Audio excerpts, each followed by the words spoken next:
مولاي صل وسلم دائما أبدا على حبيبك خير الخلق كلهم محمد.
Jackson.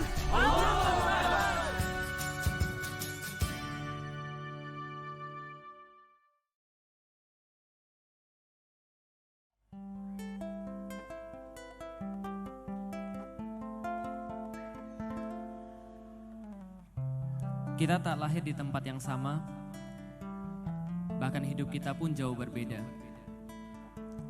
Sikap, sifat, gaya, cara kita tersendiri. Benci, murka, marah, duka pun tersendiri. Tapi kita disatukan impian yang sama, diperjalankan dengan langkah yang tak beda, digandengkan dengan cita-cita tak ternilai, diikat dengan harga yang tak akan terbeli. Kerap kali kita berbeda pendapat dan berselisih. Bagiku aku benar, bagimu kamu lebih benar. Bagiku kamu salah, bagimu aku lebih salah. Dan begitulah kisah kita diuji. Apakah persahabatan ini karena Allah? Berteman memang tak mudah, karena harus memahami. Berteman memang tak gampang, karena ada pengorbanan di sana. Terkadang aku berpikir, haruskah sendiri berjalan? Seringkali aku tak tahan, mungkin lebih baik sendiri. Menempuh perjalanan ini sendiri selesai lebih lekas. Tak perlu memikirkan siapapun selain diri sendiri. Tak usah sakit hati, sebab tak dihiraukan dan dimengerti. Tapi itukah yang sebenarnya aku inginkan? Tidak. Proses itulah sebenarnya harta, bukan hasil. Sebab semua siap dengan hasil, tapi tidak siap dengan prosesnya. Kita bisa cepat sendiri, lebih cepat sendiri, tapi kita tidak akan jauh melangkah. Canda, tawa, ceria, duka, lara yang dibagi, itulah arti. Maka aku ditanya tentang arti engkau bagiku, aku pun tak tahu. Yang jelas bersamamu aku malu bermaksiat. Aku jauh dari dosa. Dengan amalan dan tutur lisanmu aku lebih mudah mengingat Allah. Itulah arti engkau bagiku sahabat dalam ketaatan. Saat manusia di dalam kebingungan, saat kita semua dikumpulkan, senantiasa berharap engkau dan aku dipanggil Allah Ar-Rahman. Diteduhkan kita dengan naungannya, dilegakan kita dengan wajahnya, dan dikatakan pada kita dengan suara-suara yang sudah kita duga. Di manakah orang-orang yang saling mengasihi karena keagunganku? Masuklah surga. engkau dan sahabat yang engkau cintai karena aku. Dan yang lebih mencintai saudaranya akan mendapatkan tempat yang lebih tinggi. Dan di saat itu, engkau dan aku, kita akan bersyukur telah mencinta karena Allah. Uhibbukum fillah, duhai saudaraku. Sungguh aku mencintai kalian semua karena Allah.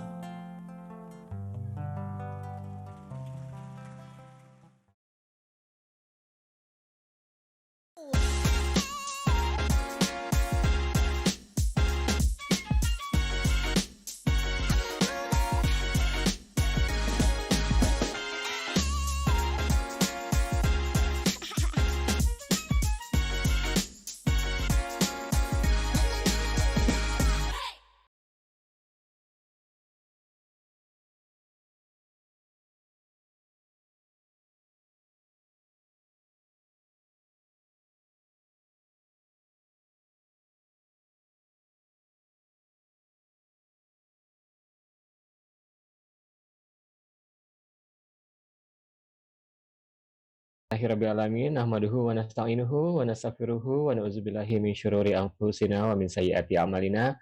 May yahdihillahu fala mudhillalah wa may yudlilhu fala hadiyalah. Allahumma shalli wa sallim wa barik ala sayyidina Muhammad wa ala alihi wa sahbihi ajmain. Amma ba'du.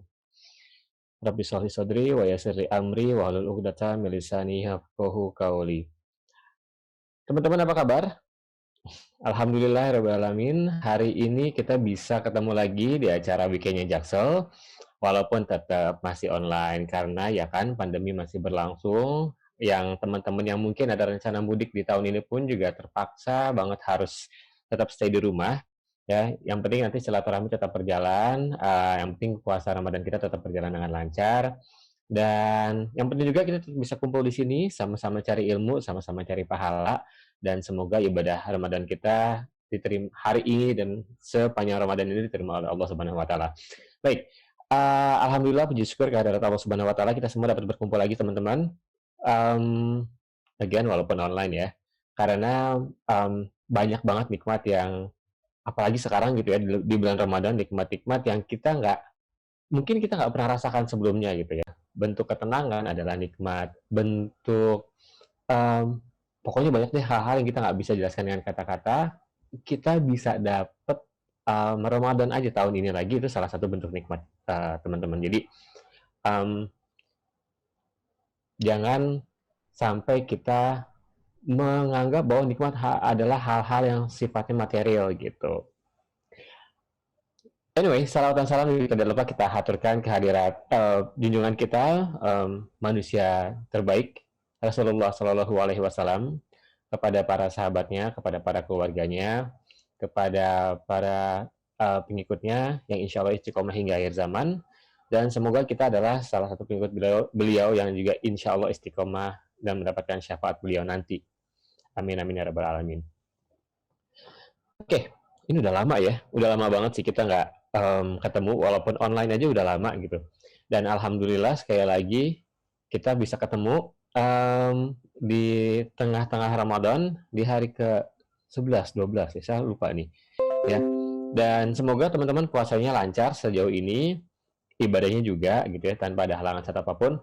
Dan hari ini kita sudah kedatangan tamu spesial ya, Ustadz yang bakalan nanti membahas apa yang akan kita bicarakan hari ini. Karena tentang Ramadan, kita kan nggak mungkin tentang ini Weekend-nya Jaksel, dan tentang Ramadan, jadi kita nggak mungkin ngomongin bola, ya kan? Kita pasti akan ngomongin tentang Ramadan. Bagaimana ini sebaiknya harus jadi momentum perubahan individu Muslim, yang nantinya itu adalah berujung tentang kebangkitan umat. Kalau ngomongin kebangkitan umat tuh kayaknya masih jauh banget ya. Tapi kan yang namanya hal yang besar, itu tetap harus dimulai dari hal yang kecil. Dan saya pernah baca, kalau misalnya kita ngomongin perubahan, itu harus dilakukan selama 21 hari berturut-turut tanpa berhenti. Sehingga menjadi satu kebiasaan yang autopilot gitu, otomatis. Nah, bulan Ramadan adalah salah satu bentuk bulan pelatihan juga. Cuma gimana sih cara mengoptimalkannya ya, agar nanti itu bisa menjadi perubahan individu Muslim yang sekali lagi ujungnya itu adalah kebangkitan umat. Supaya nanti kita nggak lagi malas ibadah, terus juga apa namanya, bagaimana pada akhirnya kita bisa menjadi seorang individu yang memberikan kontribusi terbaik bagi Islam. Sebentar ini saya agak sadar kamera ya, ini kopinya bagus apa nggak sih sebetulnya? Ya, anyway, untuk hari ini, sebelum kita mulai, saya ingin memperkenalkan dan menyambut Ustadz kita, narasumber kita pada hari ini. Assalamualaikum Ustadz Akmal Safril. Waalaikumsalam warahmatullahi wabarakatuh. Nah, aduh. Sehat Ustadz? Sehat, alhamdulillah. Alhamdulillah. Kayaknya emang lebih cocok Ustadz pakai ini ya, pakai kupluknya. Saya kayaknya lepas aja kali ya. Agak minder kali. Agak minder ini lebih ganteng Ustadznya soalnya. Udah saya begini aja. Kalau itu sih mau apa boleh buat? Oh, Apa boleh buat Ustadz. lebih ganteng saya maksudnya gitu. Oh iya betul. Ustadz, jadi Betul. kan udah ini hari ke-11 atau hari ke-12 ya? Saya juga agak lupa. Nggak tahu ya, saya sih ngerasa kayaknya, Ramadan tahun ini tuh lebih cepat gitu. Kayak, tiba-tiba udah lewat hari 10 aja gitu. Jadi, dan bagusnya sih jadi nggak berasa, cuma nah ini yang kita mau obrolin nih Ustadz. Ada beberapa, anggaplah saya gitu, yang pada akhirnya karena mungkin kesibukan dan lain-lain, jadi ibadahnya juga bisa jadi nggak terlalu optimal. Nah mungkin di sini Ustadz bisa bisa ngasih pencerahan, mumpung Ramadan gitu ya Ustadz, kan semua ibadah kan pasti kan dilipat gandakan. Ini gimana sih caranya supaya kita bisa meng-upgrade diri kita menjadi individu yang lebih baik, sebagai seorang muslim yang baik, yang mungkin konteks ibadahnya nggak cuma sekadar, ibadah yang banyak teman-teman ketahui, tapi apalagi sih yang sebetulnya dinilai ibadah, dan gimana pada akhirnya tadi itu ujung-ujungnya adalah untuk kebangkitan umat. Karena kan bagaimanapun juga kalau misalnya kita ngomongin umat, harus dimulai dari diri sendiri kan Ustadz. Iya, iya. Kita nggak bisa ngarepin orang lain berubah kalau kita sendiri nggak berubah. Jadi Ustadz monggo silakan kasih kita pencerahan supaya nanti Ramadan ke depannya kita juga bisa lebih optimal. Silakan Ustadz. Ya. A'udzubillahi minasyaitonir rajim. Bismillahirrahmanirrahim. Assalamualaikum warahmatullahi wabarakatuh. Waalaikumsalam warahmatullahi wabarakatuh. Alhamdulillahirabbil alamin. Innal hamdalillah nahmaduhu wa nasta'inuhu wa nastaghfiruh wa na'udzubillahi min syururi anfusina wa min sayyiati a'malina. May yahdihillahu fala mudhillalah wa may yudlil fala hadiyalah. Asyhadu an la ilaha illallah wahdahu la syarikalah wa asyhadu anna Muhammadan abduhu wa rasuluh la nabiyya ba'dah. Allahumma sholli wa sallim wa barik ala Muhammad wa ala alihi wa sahbihi wa man tabi'ahum bil ihsan ila yaumiddin. Amma ba'd. Alhamdulillah segala puji dan syukur kita aturkan kepada Allah Subhanahu wa taala atas nikmat yang paling utama, nikmat iman dan Islam, nikmat ukhuwah, nikmat kesehatan dan kesempatan untuk berkumpul dalam acara diskusi kita pada sore hari ini menjelang berbuka ya insyaallah ya. Menjelang berbukanya masih 2 jam lagi ya. Jangan berpikir macam-macam dulu ya. Eh kita akan bahas tentang bagaimana Ramadan ini apa ya, harus kita jadikan sebagai titik balik dalam hidup kita gitu ya. Titik balik itu namanya juga titik balik ya, titik di mana kita ini putar balik gitu. Ya, putar balik ini istilah yang menarik sekali ya, putar balik kemana? Ya, ke jalur yang asalnya.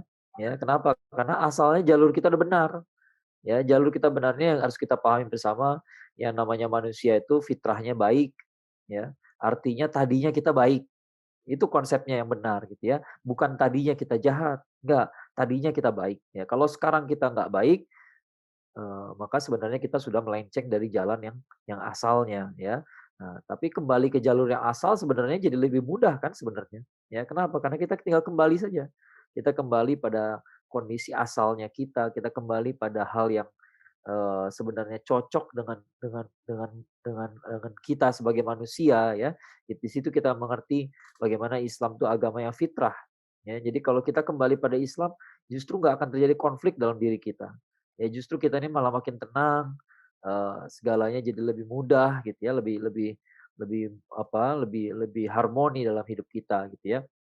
Eee, itulah yang, maksudnya. Jadi kita kembali ke jalan yang benar ya, kita kembali ke jalan yang benar. Makanya orang kalau kalau ada mualaf gitu ya, eee apa, kadang-kadang ditulis dalam artikel ya, si fulan atau si fulanah gitu ya, kembali kepada hidayah gitu ya. Karena asalnya tuh emang emang asalnya tuh manusia tuh benar gitu. Ya asalnya tuh kita tahu mana yang benar, mana yang salah. Ya asalnya kita ini hamba Allah yang nggak macem-macem gitu. Ya, yang nggak macem-macem, yang nggak menyimpang, ya, yang lurus apa adanya, ya, sebagaimana kita diciptakan oleh Allah Subhanahu wa taala. Ya, kalau dalam hadis dinyatakan kullu mauludin yuladu alal fitrah ya. Jadi semua yang lahir itu lahir dalam keadaan fitrah ya. Jadi begitu konsep yang benar ya.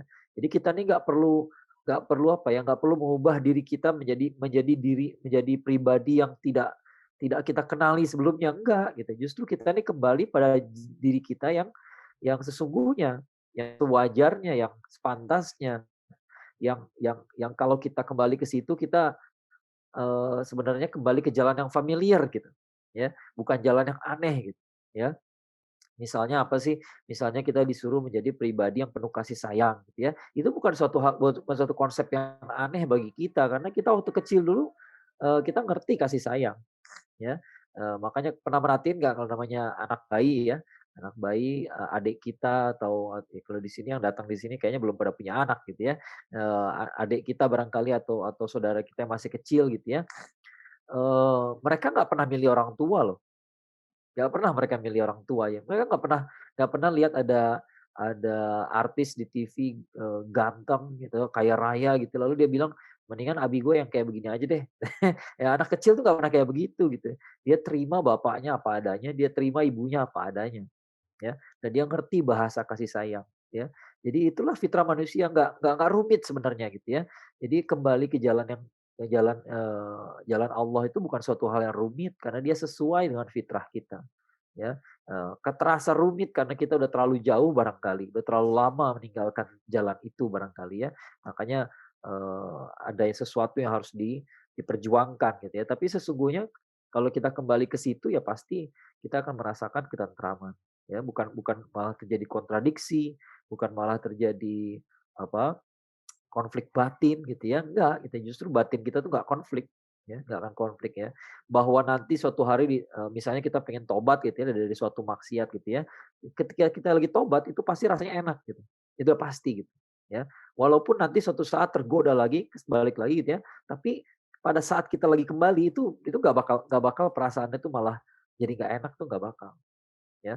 Nah, itu jadi kita harus pahami ya, pertama kita ini makanya konsep dalam agama Islam itu taubat, ya. Taubat itu artinya kembali. Ya, kembali ke mana? Kembali kepada Allah, ya. Berarti siapa yang meninggalkan? Ya, apa Allah meninggalkan kita atau kita meninggalkan Allah? Ya. Karena kita yang kembali pada Allah itu karena, kita disuruh kembali pada Allah itu karena kita yang meninggalkan Allah, ya. Pernah dengar nggak hadisnya yang mengatakan bahwa kalau kamu menuju Allah dengan berjalan, maka Allah menuju kepadamu dengan berlari, ya. Tapi ada nggak yang sebaliknya? Ya, kalau kamu meninggalkan Allah dengan berjalan, maka Allah meninggalkan kamu dengan berlari. Nggak ada, ya. Tidak pernah ada hadis seperti itu, tidak pernah ada ayat seperti itu. Allah meninggalkanmu dengan secepat kilat gitu ya, nggak ada. Ya, yang ada manusia yang meninggalkan Allah. Makanya konsep kita adalah taubat, kembali. Ya pulang aja, pulang. Ya pulang itu nggak rumit kan? Pulang itu nggak rumit gitu ya. Lebih rumit pergi gitu. Ya lebih rumit pergi sebenarnya. Ya, di mana-mana pulang itu tidak rumit, kita kita pergi, kuliah merantau dari kota lain gitu ya, pergi, apa, ketika pulang, pulang itu nggak rumit ya, pulang tuh, nggak ada konflik macem-macem gitu ya. Walaupun kita pulang gara-gara apa ya, gara-gara uang uang jajan udah habis barangkali gitu ya, makanya kita pulang gitu ya, kita pulang dalam keadaan, "Aduh bakal diomelin deh nih," ya, bakal diomelin gara-gara, misalnya kuliahnya belum beres juga gitu ya, harus nambah 1 semester lagi gitu ya, atau harus semester pendek gitu ya, bakal diomelin deh, tapi pulang tuh nggak rumit gitu ya, pulang ke rumah tuh tidak rumit ya, karena rumah itu suatu tempat yang aman buat orang gitu ya, normalnya begitu ya. Ya memang ada dalam kasus-kasus di mana keluarga yang kurang, harmonis gitu ya, itu masalah lain lagi, tapi biasanya konsep rumah itu ya, home is where the heart is kalau kata orang barat ya. Rumah itu tempat di mana hati berada. Kalau hati lu nggak di sana, ya bukan itu rumah lu berarti, gitu ya. Artinya logikanya biasanya nih, lazimnya orang tuh, rumah itu tempat yang aman buat dia. Ya biasanya begitu gitu ya. Dalam beberapa kasus ada keluarga yang kurang, baik sehingga kondisi itu nggak tercapai. Tapi kan beberapa kasus nggak semua gitu ya. Kadang-kadang orang mengeneralisir gitu ya, nggak kayak gitu ya. Kalau lazimnya rumah itu tempat keluarga kita, itu tempat yang aman buat kita, ya. Kalau kita udah kepepet lari ke situ mau kemana lagi, ya. Mau kemana lagi sih gitu. Nah kita tinggal kembali saja. Nah sekarang ini titik balik gitu, titik balik dari artinya Pertama kita nih harus kembali ke jalan yang benar, ya, kembali ke jalan yang benar. Kedua, kembali ke jalan yang benar itu insya Allah nggak sulit, tidak sulit gitu ya, karena itu suatu jalan yang familiar buat kita. Ya, bukan bukan jalan yang asing gitu ya, ini jalan apa gitu ya, tempat yang asing kita nggak kenal, nggak begitu, ya. Justru kita akan kembali ke tempat yang lewat melalui jalur yang sangat familiar juga, ya. Jalurnya familiar, kembali ke tempat yang familiar juga, ya. Suatu hal yang kita kenal dengan hati kita sendiri, ya. Nah, eee, lalu kita bicara tentang bagaimana mungkin nggak sih orang, untuk kembali gitu ya, kalau kita baca di apa, kita bicara soal saumnya dulu ya, soal soal saum Ramadan ya. Kalau kita baca di ayat yang paling sering kita baca kalau di bulan bulan Ramadan ya, Al-Baqarah ayat 183. Saya rasa teman-teman yang nggak ngapalin pun hafal juga gitu ya, saking semua khotib membacakannya ya, semua ustadz membacakannya, semua dai mengulang-ulangnya ya. A'udzubillahi minasyaitonirrajim. Bismillahirrahmanirrahim. Ya ayyuhalladzina amanu kutiba alaikumusiyam kama kutiba alal ladzina min qablikum la'allakum tattaqun. Ya. Wahai orang beriman, telah diwajibkan untuk kamu saum ya, sebagaimana telah diwajibkan, kepada umat-umat sebelum kamu. Ya, supaya kamu, mudah-mudahan kamu menjadi orang-orang yang bertakwa. Kurang lebihnya demikian terjemahannya, ya. Jadi telah diwajibkan kepada kita ini saum, ya sebenarnya bukan saum loh. Ya ayyuhalladzina amanu kutiba alaikumusiyam. Ada bedanya siam sama saum, ya. Kebetulan, ini bukan saya yang ngerti sendiri ya, saya kan, nggak terlalu banyak ilmunya gitu ya. Kemarin kita ngobrol saya tergabung di sebuah grup di mana ada para asatidz ya, yang pandai berbahasa Arab, mereka diskusi ya, bedanya saum sama siam, ya. Makanya ada buku-buku fiqh siam ya, fikih siam, ya. Ketika terjemahin ke bahasa Indonesia jadi fikih puasa, padahal, saum sama siam itu beda.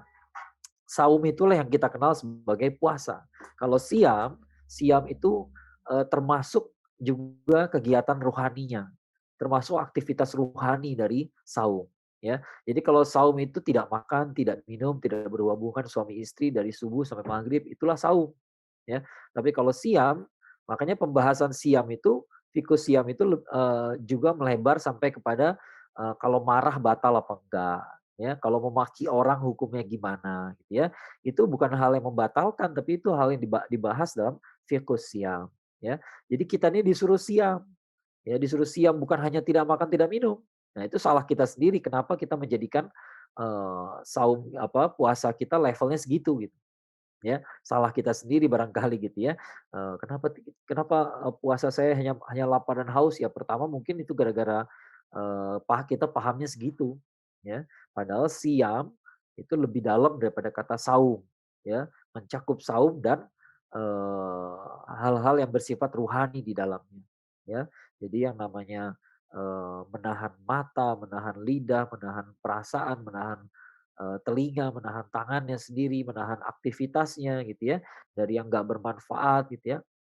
Nah coba sebelum kita lanjutkan, coba kita ngaca kepada umat kita sekarang deh gitu ya.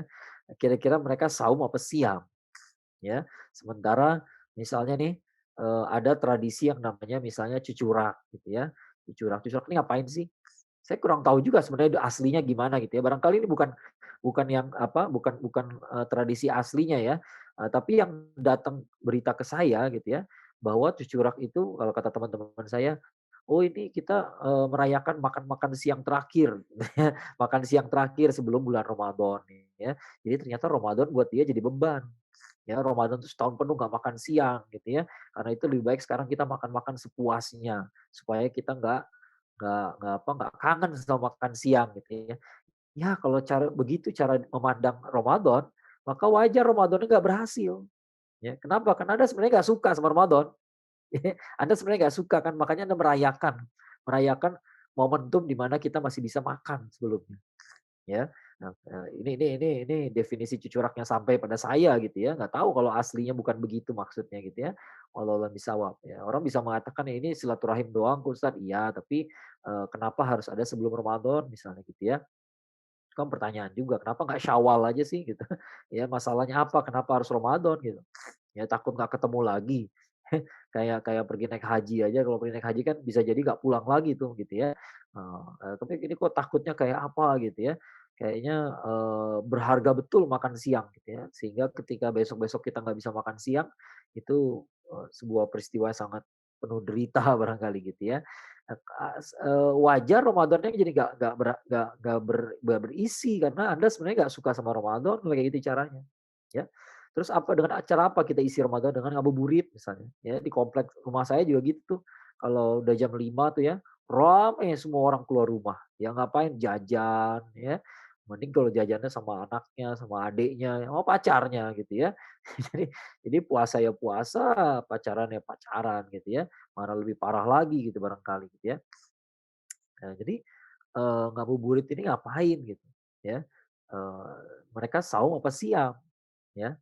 Nah, di mana posisi ngabuburit dalam siang, ya gitu ya. Mau ditaruh di mana? Padahal kita menjelang berbuka tuh disuruh berdoa, ya disuruh berdoa bukan, jalan-jalan keluar, "Oh belanja keluar nih belanja belanja beli beli apa, beli buat berbuka kok, beli iftar," gitu ya, buat buat berbuka gitu ya. Iya kalau gitu pulang dong sebelum azan, gitu ya.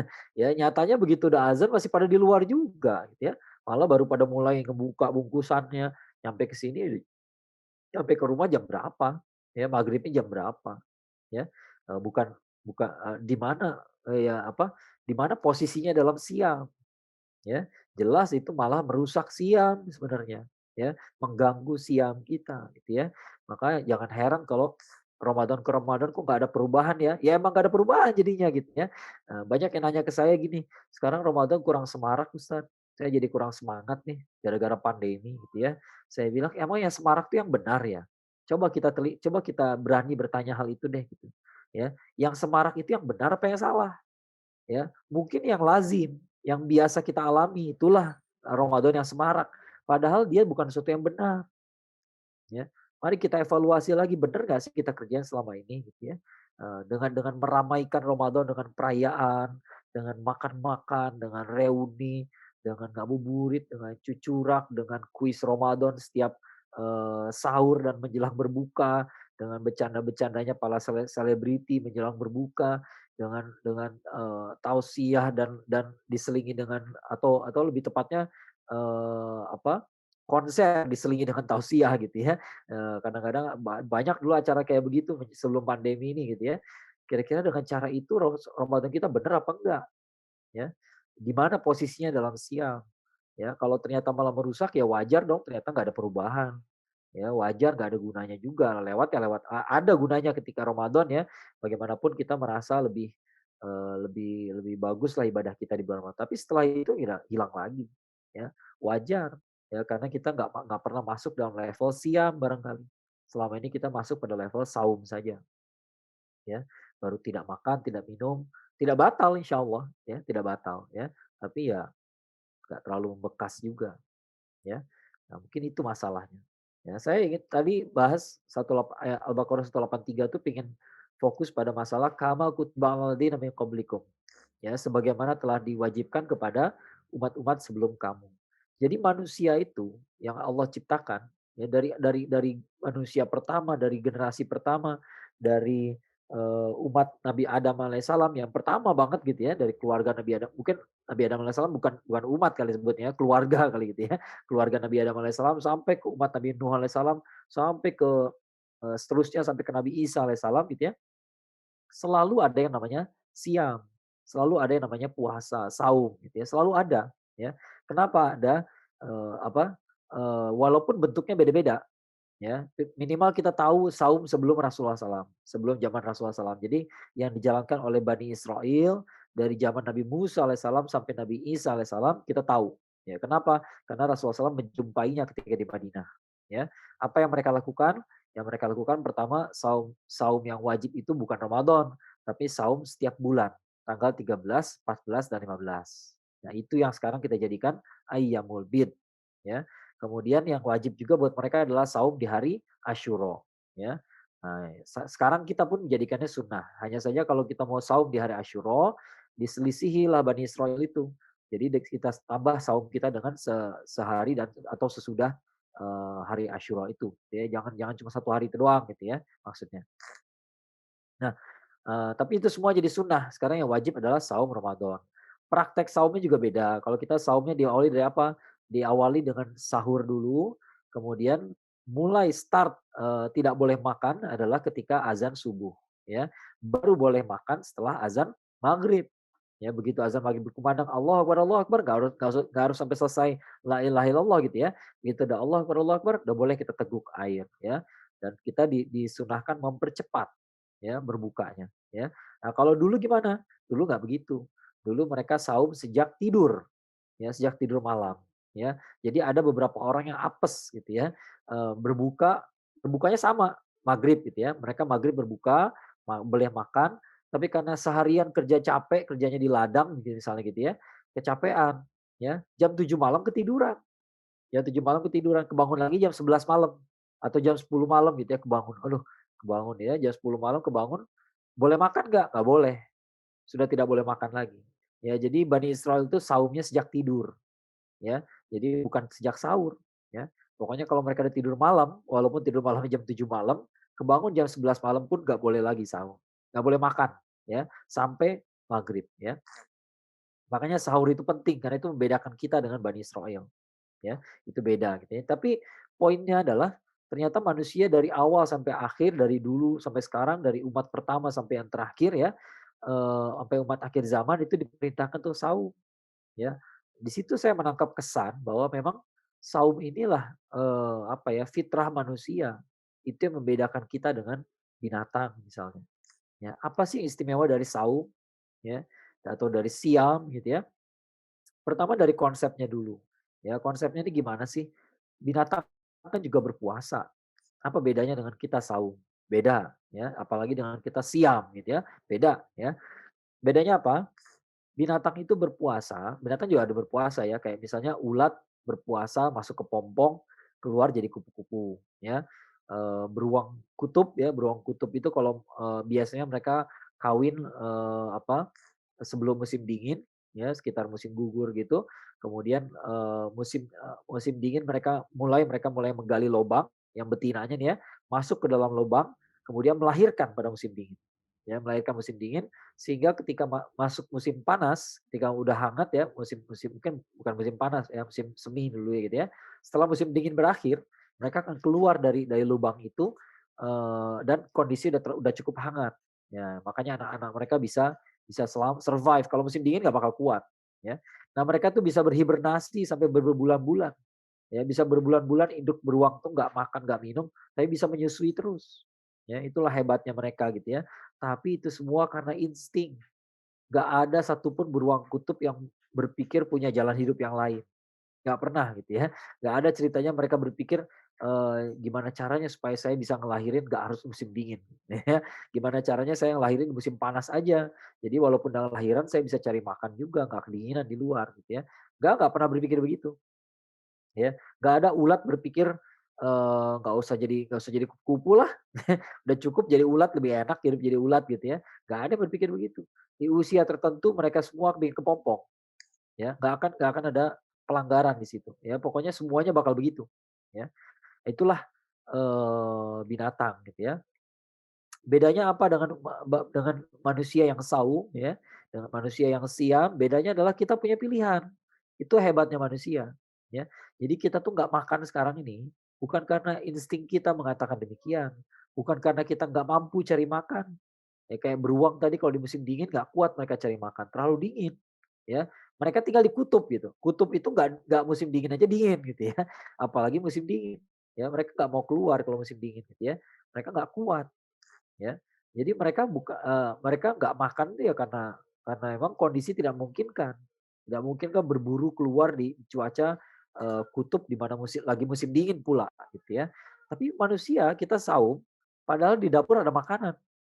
Padahal di kulkas ada makanan, padahal minimarket deket, padahal duit ada, nggak usah minimarket, sekarang bisa dipesan gitu ya, bisa dipesan atau diantar ke rumah, ya. Orang nggak perlu tahu kita makannya kapan, ya. Mungkin tetangga barangkali ngiranya, oh itu dia pesen buat berbuka kali, padahal dimakan jam 4 sore, ya. Ya nggak ada yang tahu. Nggak ada yang tahu. Teman-teman kalau mau nanti malam beli gitu makanan di minimarket gitu ya, beli coklat, beli, biskuit gitu ya, umpetin aja di kamar gitu ya. Besok kalau mau makan sementara orang lain saum, nggak akan ada yang tahu. Saya nggak nyuruh, tapi saya yang ngasih tahu kalau Anda mau lakukan itu nggak akan ada yang tahu. Pasti berhasil gitu ya. Insya Allah berhasil kalau mau bohong gitu ya, berhasil, ya. Tapi anyway nggak kita kerjain. Ya. Bahkan wudhu aja nggak kita main-main. Kita nggak main-main ketika wudhu ya. Nggak kita kumur-kumur setelen gitu ya. Nggak gitu. Padahal bisa. Bisa banget. Nggak akan kelihatan. Ya nggak akan ada lihat gitu. Yang lihat kita sholat aja nggak ada apalagi yang wudhu gitu ya. Ya nggak ngaruh gitu. Ya. Tapi nggak kita kerjain kan. Kenapa? Karena kita dengan sadar melakukannya. Dengan sadar itu hebatnya kita. Ya. Itu hebatnya manusia. Manusia itu bisa makan tapi dia nggak makan. Dia bisa minum, tapi dia nggak minum. Sebenarnya dia lapar, sebenarnya dia haus, tapi dia nggak mau makan, nggak mau minum. Dia memilih menunggu, ya. Itu bedanya dengan binatang, ya. Kalau binatang itu instingnya begitu. Ya dikasih pilihan pun nggak mau dia, ya. Beruang beruang kutub dikasih pilihan untuk berburu di musim dingin nggak mau dia. Ya memang memang bukan begitu cara hidupnya, ya. Itulah binatang, ya. Tapi manusia punya pilihan, ya, dan kita memilih untuk saung, ya. Itu bedanya manusia dengan binatang. Binatang itu nggak pernah memilih, dia ngikutin instingnya saja, ya.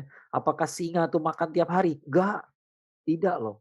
Ya, singa tuh kalau udah dapat kerbau, suka nonton dokumenter nggak? Kalau saya suka ya, nonton dokumenter saya tahu singa tuh kalau dapat makanan yang gede gitu misalnya, mereka berhasil berburu apa ya, berburu kerbau yang besar, kerbau itu kan yang besar itu bisa dimakan, satu keluarga sama singa tuh ya. Bisa dimakan oleh keluarga besar singa yang jumlahnya belasan ekor gitu ya. Dan mereka kenyang itu selama beberapa hari. 2-3 hari udah tidur-tidurannya goleran aja gitu ya. Goleran, tidur-tiduran ya gitu ya. Ada binatang lewat depan matanya dia nggak peduli, ya dia nggak akan peduli, ya. Pokoknya binatang tuh makan sampai kenyang selesai, ya. Setelah itu makan kapan lagi? Kalau lapar, ya begitu lapar baru berburu lagi, cari makanan lagi, ya. Itulah binatang, ya. Binatang tuh kalau lapar harus makan, kalau haus harus minum, ya. Nggak mungkin diam, pasti dia bergerak, dia cari minuman, ya dia cari air gitu ya. Kemudian kalau binatang itu masuk usia birahinya gitu ya, mereka berkelahi. Ya biasanya jantan yang berkelahi, berebutkan betina gitu ya. Itulah binatang, ya. Tapi hebatnya manusia dengan saum ini saya rasa kita menunjukkan bahwa kita ini manusia. Manusia nggak kayak begitu. Ya kita kalau lapar bisa menunggu. Kalau haus bisa menunggu. Semuanya bisa nunggu. Ya. Nggak rusuh gitu ya. Kalau singa misalnya kita piara singa gitu ya di rumah gitu ya. Singa tuh nggak kita kasih makan 3 hari, udah lapar, perutnya kosong gitu ya. Jangan coba-coba masuk ke kandangnya. Lalu bilang ke dia, makanan kamu akan datang setengah jam lagi. Sabar ya. Enggak, dia nggak bakal nunggu setengah jam. Ya, yang lewat lu ya lu jadi cemilan. Simpel itu buat dia gitu ya. Dia nggak bakal mikir ini yang melihara saya sejak kecil loh. Nggak bakal mikir begitu. Ya, namanya singa nggak makan 3 hari ya lapar bos. Ya, kalau udah lapar ya kudu ngemil lah minimal gitu ya. Yang datang ente ya ente disikat gitu ya. Ente jadi cemilannya ya. Nah itulah singa gitu. Tapi manusia enggak, manusia bisa menunggu. Dan itu dibuktikan dalam kisah yang sangat populer. Kita semua tahu kisah 3 syuhada di perang Yarmuk ya. Syuhada yang mana tuh? Itu ada prajurit yang luka parah ya, lagi dirawat, kemudian diminta air minum. Karena lagi sakratul maut dia nggak tahu sakratul maut ya, tapi udah kesakitan banget dia minta minum ya. Begitu minumnya dibawa ke hadapan dia, ya ada orang lain kesakitan. Kata dia, "Oper aja deh ke orang sana, ya kayaknya dia lebih membutuhkan." Ya, dioper ke orang sebelah, ya ada lagi orang lain mengerang kesakitan. Oper lagi deh ke dia, ke saudara saya yang satu itu, ya. Begitu datang ke orang ketiganya udah mati syahid, udah wafat, ya. Datang kembali ke orang kedua udah wafat, orang pertama udah wafat juga. 3 orang wafat, 3 orang syahid dalam keadaan mendahulukan saudaranya. Ya, dan orang kedua di antara itu menarik sekali. Orang kedua di antara 3 itu, di tengah-tengah itu ya, orang kedua tuh siapa coba? Orang kedua tuh namanya Ikrimah. Ikrimah adalah anaknya Abu Jahal. Ya, Abu Jahal itu orang yang dikasih gelar sama Rasulullah SAW, ini Fir'aunnya umatku. Ya, jadi kalau Nabi Musa alaihissalam lawannya Firaun, lawan besarnya musuh besarnya Firaun, Rasulullah SAW musuh besarnya itu Abu Jahal. Ya, anaknya ketika Fatu Mekah itu masih buronan. Anaknya juga jahat dulu, ya. Dan Rasulullah SAW mengatakan kalau ketemu Ikrimah nih bunuh aja langsung, ya. Fatu Mekah itu kan tidak terjadi kekerasan. Rasulullah SAW mengatakan siapa saja yang di rumahnya nggak akan diganggu. Siapa yang tidak menyerang tidak akan diserang, ya. Kecuali ada beberapa orang nih yang disebut namanya. Salah satunya Ikrimah, ya. Kalau ada Ikrimah ibn Abu Jahal, kok nggak ada ampun, eksekusi, ya. Nah Ikrimah waktu itu lari, lari sampai ke pantai. Ya, dari Mekah itu ke laut itu nggak terlalu jauh ya. Jeddah tuh di pinggir laut ya, barangkali di sekitar situ juga gitu dia melarikan diri gitu ya. Kemudian dia ngumpet di situ, akhirnya istrinya datang kepada Rasulullah SAW. Ya istrinya nanya, "Kalau Ikrimah minta ampun akankah kau ampuni, ya Rasulullah?" Ya. Ternyata kata Rasulullah SAW, "Iya saya ampuni, kalau dia mau minta ampun." Ya akhirnya disampaikanlah pesan pada suaminya yang lagi ngumpet di pantai itu ya, akhirnya dia kembali ke Mekah. Dia minta ampun, dia masuk Islam, ya. Nah di perang Yarmuk, Yarmuk itu nanti setelah, setelah Fatu Mekah agak jauh beberapa tahun gitu ya, beberapa tahun setelah Fatu Mekah terjadi perang Yarmuk dan di situ dia mati syahid, Ikrimah ya. Ini kan pelajaran buat kita bahwa orang sejahat itu bisa berubah jadi syuhada loh. Ya, bapaknya sejahat itu Abu Jahal mati di perang Badar, mati dalam keadaan musyrik. Ya, nggak ada ampun itu orang. Ya, dan dalam keadaan penuh kesombongan, dalam keadaan jahat gitu ya.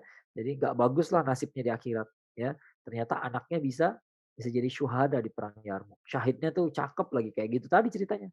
Ya, syahid dalam keadaan mendahulukan orang lain. Ya, itulah manusia. Sakratul maut aja, udah mau mati aja, sebenarnya kita bisa loh mikirin orang lain. Ya, indah nggak gitu loh. Itu loh manusia. Ya. Nah sebenarnya kita ini lagi saum kalau menurut saya, kita lagi belajar memahami kekuatan manusia sesungguhnya. Ya, bahwa manusia itu nggak harus dikontrol, dikendalikan oleh perutnya sendiri. Nggak harus dikendalikan oleh hawa nafsunya, gitu ya. Dia lapar ya lapar, tapi nggak harus langsung makan. Haus ya haus, tapi nggak harus langsung minum. Ya, kita bisa menunggu. Ya, kita bisa kepanasan, tapi bisa berkorban buat orang lain. Ya, kita naik angkot, kadang-kadang orang naik angkot pilih tempat yang paling dekat dengan pintu gitu ya, ngalangin orang lain gitu ya. Padahal kita bisa sebenarnya kan, kita masuk ke dalam, apalagi kita yang muda gitu, kita anak-anak muda gitu ya. Kenapa sih kita nggak berkorban, kasih tempat yang lebih enak buat orang lain, ya. Bisa sebenarnya, ya. Nah justru ketidakmauan kita untuk menahan diri, itu yang bikin kita jadi kurang manusiawi, ya kurang manusia gitu ya. Ya jadi lebih lebih mirip kayak binatang jadinya, ya. Binatang tuh logikanya ya survival aja, ya survival dia.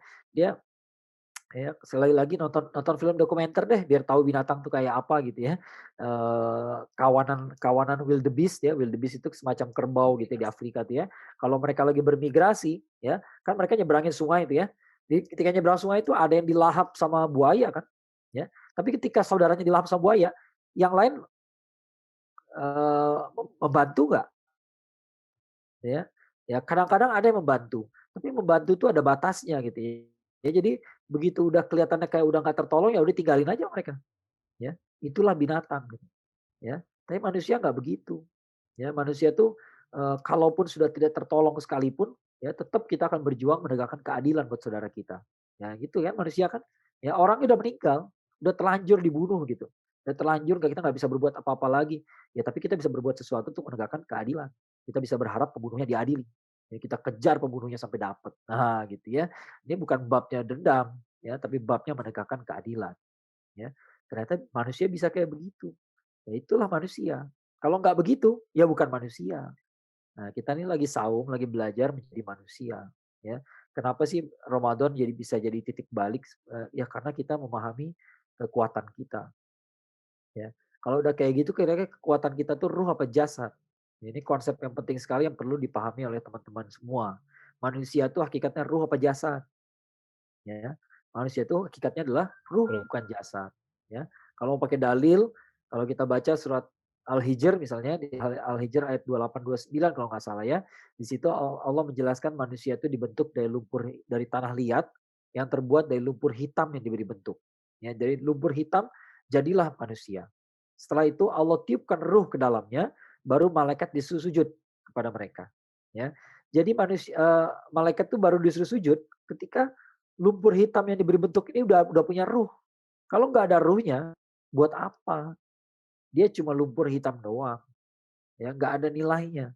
Tapi begitu ada ruhnya, baru ada nilainya. Ya.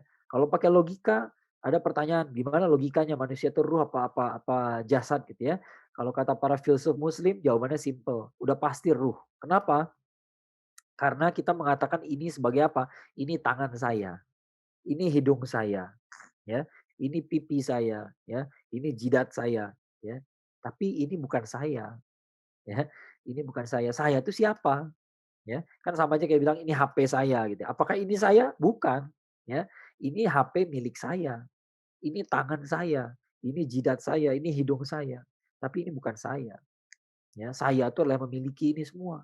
Yang dititipi lebih tepatnya ya, bukan memiliki, yang memiliki Allah gitu ya. Yang dititipi itu siapa?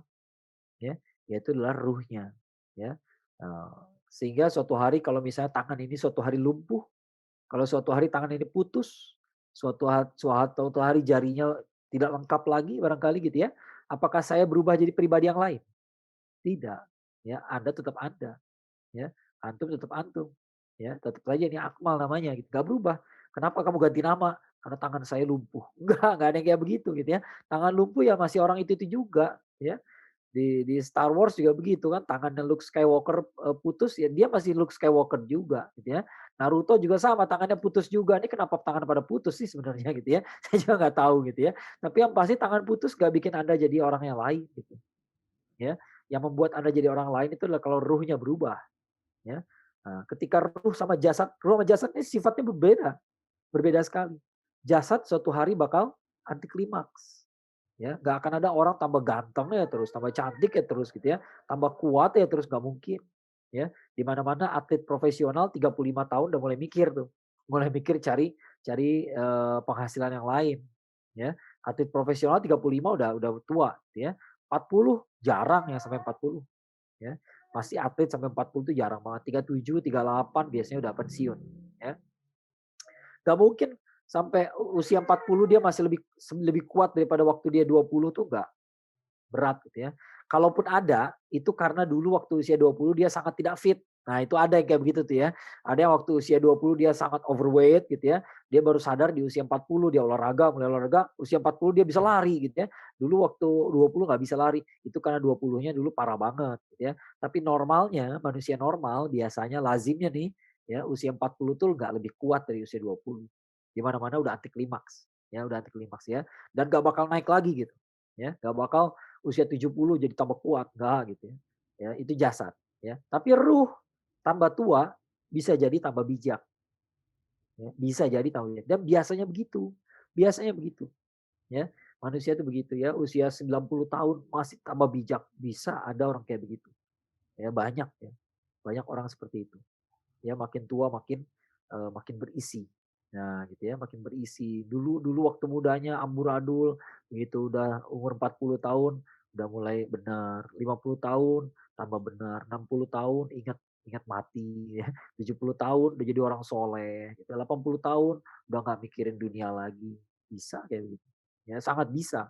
Kalau kita bicara jiwa, jiwa tuh bisa grafiknya naik terus tuh bisa. Ya.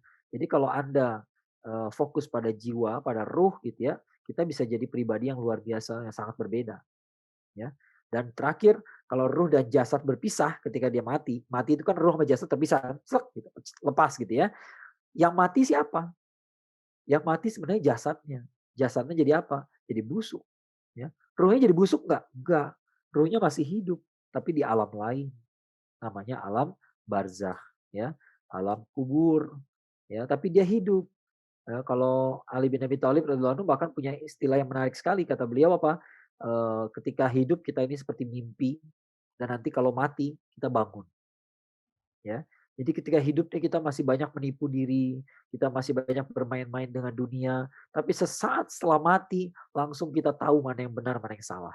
Kita tahu yang hak dan yang batil. Kita tahu bahwa kemarin kita hidup salah, kita hidup gak benar, langsung kita tahu. Ya, kesadaran kita langsung kembali seolah-olah gitu ya. Seolah-olah sekarang ini lagi mimpi sekarang.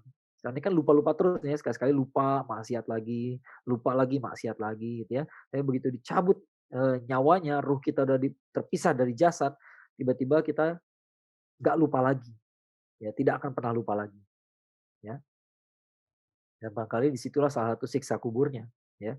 Karena kita tiba-tiba tahu, makanya penghuni neraka tuh ketika dia sudah masuk, alam barzakh, sebenarnya dia udah tahu dia bakal masuk neraka, dan itu siksaan juga, ya. Tersiksa orang harus menunggu kiamat, sementara dia tahu dia bakal masuk neraka, ya. Naudzubillah min dzalik, ya. Sebaliknya, orang yang sudah tahu dia akan masuk surga, dari kubur itu pun dia sudah mencium bau surga. Ya, jadi dia malah nggak sabar gitu, kapan kiamat biar dibangkitin lagi gitu. Saya pengen masuk surga, ya, Masya Allah gitu ya. Jadi, beda ruh sama jasad itu sangat berbeda. Ya, ruh itu kalau kita latih gitu ya, kita akan jadi pribadi yang hebat, ya. Harusnya ruh itu yang mengendarai jasad. Ruh itulah pilotnya, jasad itu pesawatnya, ya. Kita yang mengendalikan jasad, ya. Nah, kita lagi saum ini belajar itu, ya, belajar supaya lapar itu jangan terlalu dimanja gitu. Ya, bisa kok bertahan sampai maghrib, gampang, ya. Haus itu jangan terlalu dimanja, bisa bersabar sampai sampai maghrib, ya. Tapi yang hadir di sini harusnya nggak bahas itu lagi, harusnya nggak bahas masalah makan dan minum. Kita semua udah lancar kan ya, saum ya? Insya Allah nggak pada batal lagi kan kayak kayak gitu-gitu ya. Laper banget jadi batal, ya elah itu mah adik kita yang masih SD, masih TK gitu ya. Kita udah nggak di situ lagi levelnya. Kita udah level siam harusnya. Ya, sekarang Oke. kita belajar level siam. Sebenarnya kita bisa ngomong, tapi kita tahan. Nah, itu level kita gitu ya. Sebenarnya kita bisa ngomong nih, bisa gue maki-maki nih orang, tapi gue tahan. Ya, sebenarnya gue sebel nih, tapi gue tahan. Nah, gitu ya. Sebenarnya gue bisa begini, tapi lebih baik begini aja deh. Nah, gitu ya. Lebih baik gak usah sih. Nah, gitu ya. Sampai-sampai pada level di mana Rasulullah SAW mengajarkan kalau ada orang ngajak berantem, lu jawab, saya lagi saum. Nah, gitu ya. Sampai selevel itu gitu. Sampai selevel itu, ya. Nah, kita nih di hari-hari lain gitu ya, kita bisa barangkali suatu ada saat-saat di mana kita wajar berkelahi, ya. Ketika dihina orang memang membela harga diri itu suatu hal yang wajar kok dalam Islam. Membela harga diri, kehormatan gitu ya, apalagi kehormatan orang tua misalnya dihina gitu ya. Boleh banget kita berantem gitu ya. Jangan jangan nanti nanti hati-hati dikutip nanti ya, kata Ustaz Akmal boleh berantem ya. Tapi bahkan, berkelahi yang boleh itu pun gitu ya, yang wajar itu pun gitu ya, ketika bulan Ramadan usahakan jangan. Usahakan tidak. Kita udah masuk di level siam sekali lagi gitu ya. Kita buktikan kita ini manusia. Ruh kita ini lebih kuat daripada jasad, ya, lebih kuat daripada jasad. Gua pengen ngomong, tapi bisa kok lo tahan, bisa, ya. Nah, kalau kita bisa melakukan itu semua, ya, insya Allah kita bisa berubah. Berubah jadi apa? Jadi apa aja ya, jadi apa dengan pertolongan Allah ya, dengan pertolongan Allah antum bisa jadi apa aja yang antum mau, ya. Asal antum bisa menundukkan Asal ruh antum bisa menundukkan jasad antum. Itu yang paling penting, ya. Coba baca biografi orang-orang besar deh. Ada nggak orang-orang besar yang jadi orang besar tanpa menundukkan dirinya sendiri? Enggak, ya. Orang besar itu semua mengalami konflik dalam hidupnya dan mereka mengalahkan dirinya sendiri. Ya, artinya mengalahkan dirinya sendiri, ruhnya mengalahkan jasadnya, ya. Sebenarnya udah capek, tapi dia masih ingin terus berlatih. Nah, gitu ya. Sebenarnya udah capek, tapi dia masih harus terus berjuang. Sebenarnya udah capek, tapi ini tugas harus selesai. Yang kayak kayak begitu tuh yang jadi orang sukses.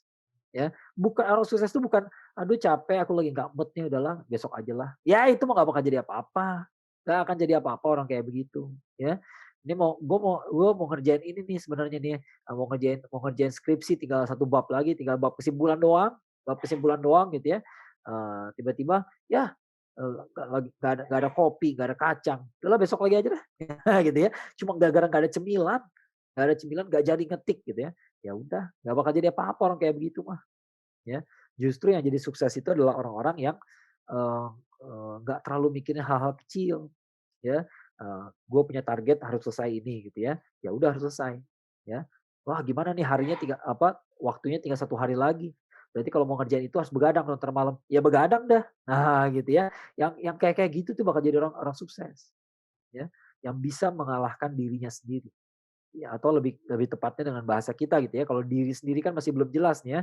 Kalau pakai bahasa yang apa yang kita bahas dari tadi ya, yang ruhnya bisa mengalahkan jasadnya, bisa menundukkan jasadnya. Lu capek, oke, tapi kerjaan belum selesai bos. Nah gitu ya.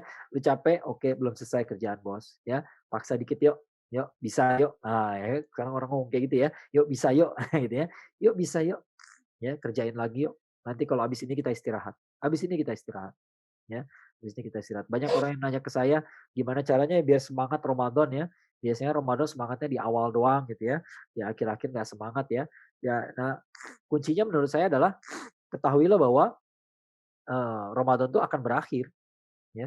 Jadi kalau misalnya kita udah hari ke-20 gitu ya, lalu tiba-tiba nggak ada semangat, futur gitu ya.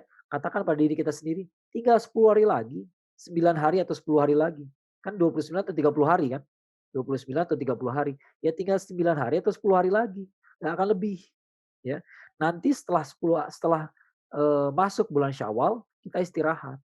Nggak akan sedahsyat ini lagi ya, nggak akan sehabis-habisan kayak begini lagi ya.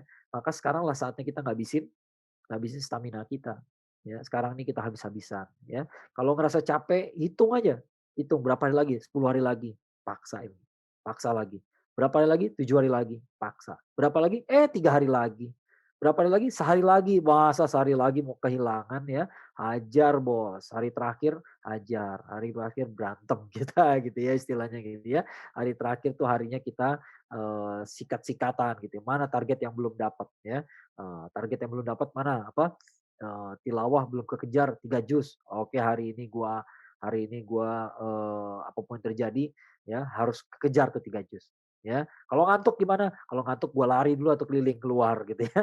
Keluar rumah, lari satu keliling, dijamin nggak ngantuk ya. Pasti, melek lagi gitu ya, melek baca lagi gitu ya, ngantuk lari lagi ya. Nah kalau kehausan gimana? Ya elah gitu ya, ini cuma sehari doang gitu ya, sehari doang kita kehausan nggak apa-apalah ya.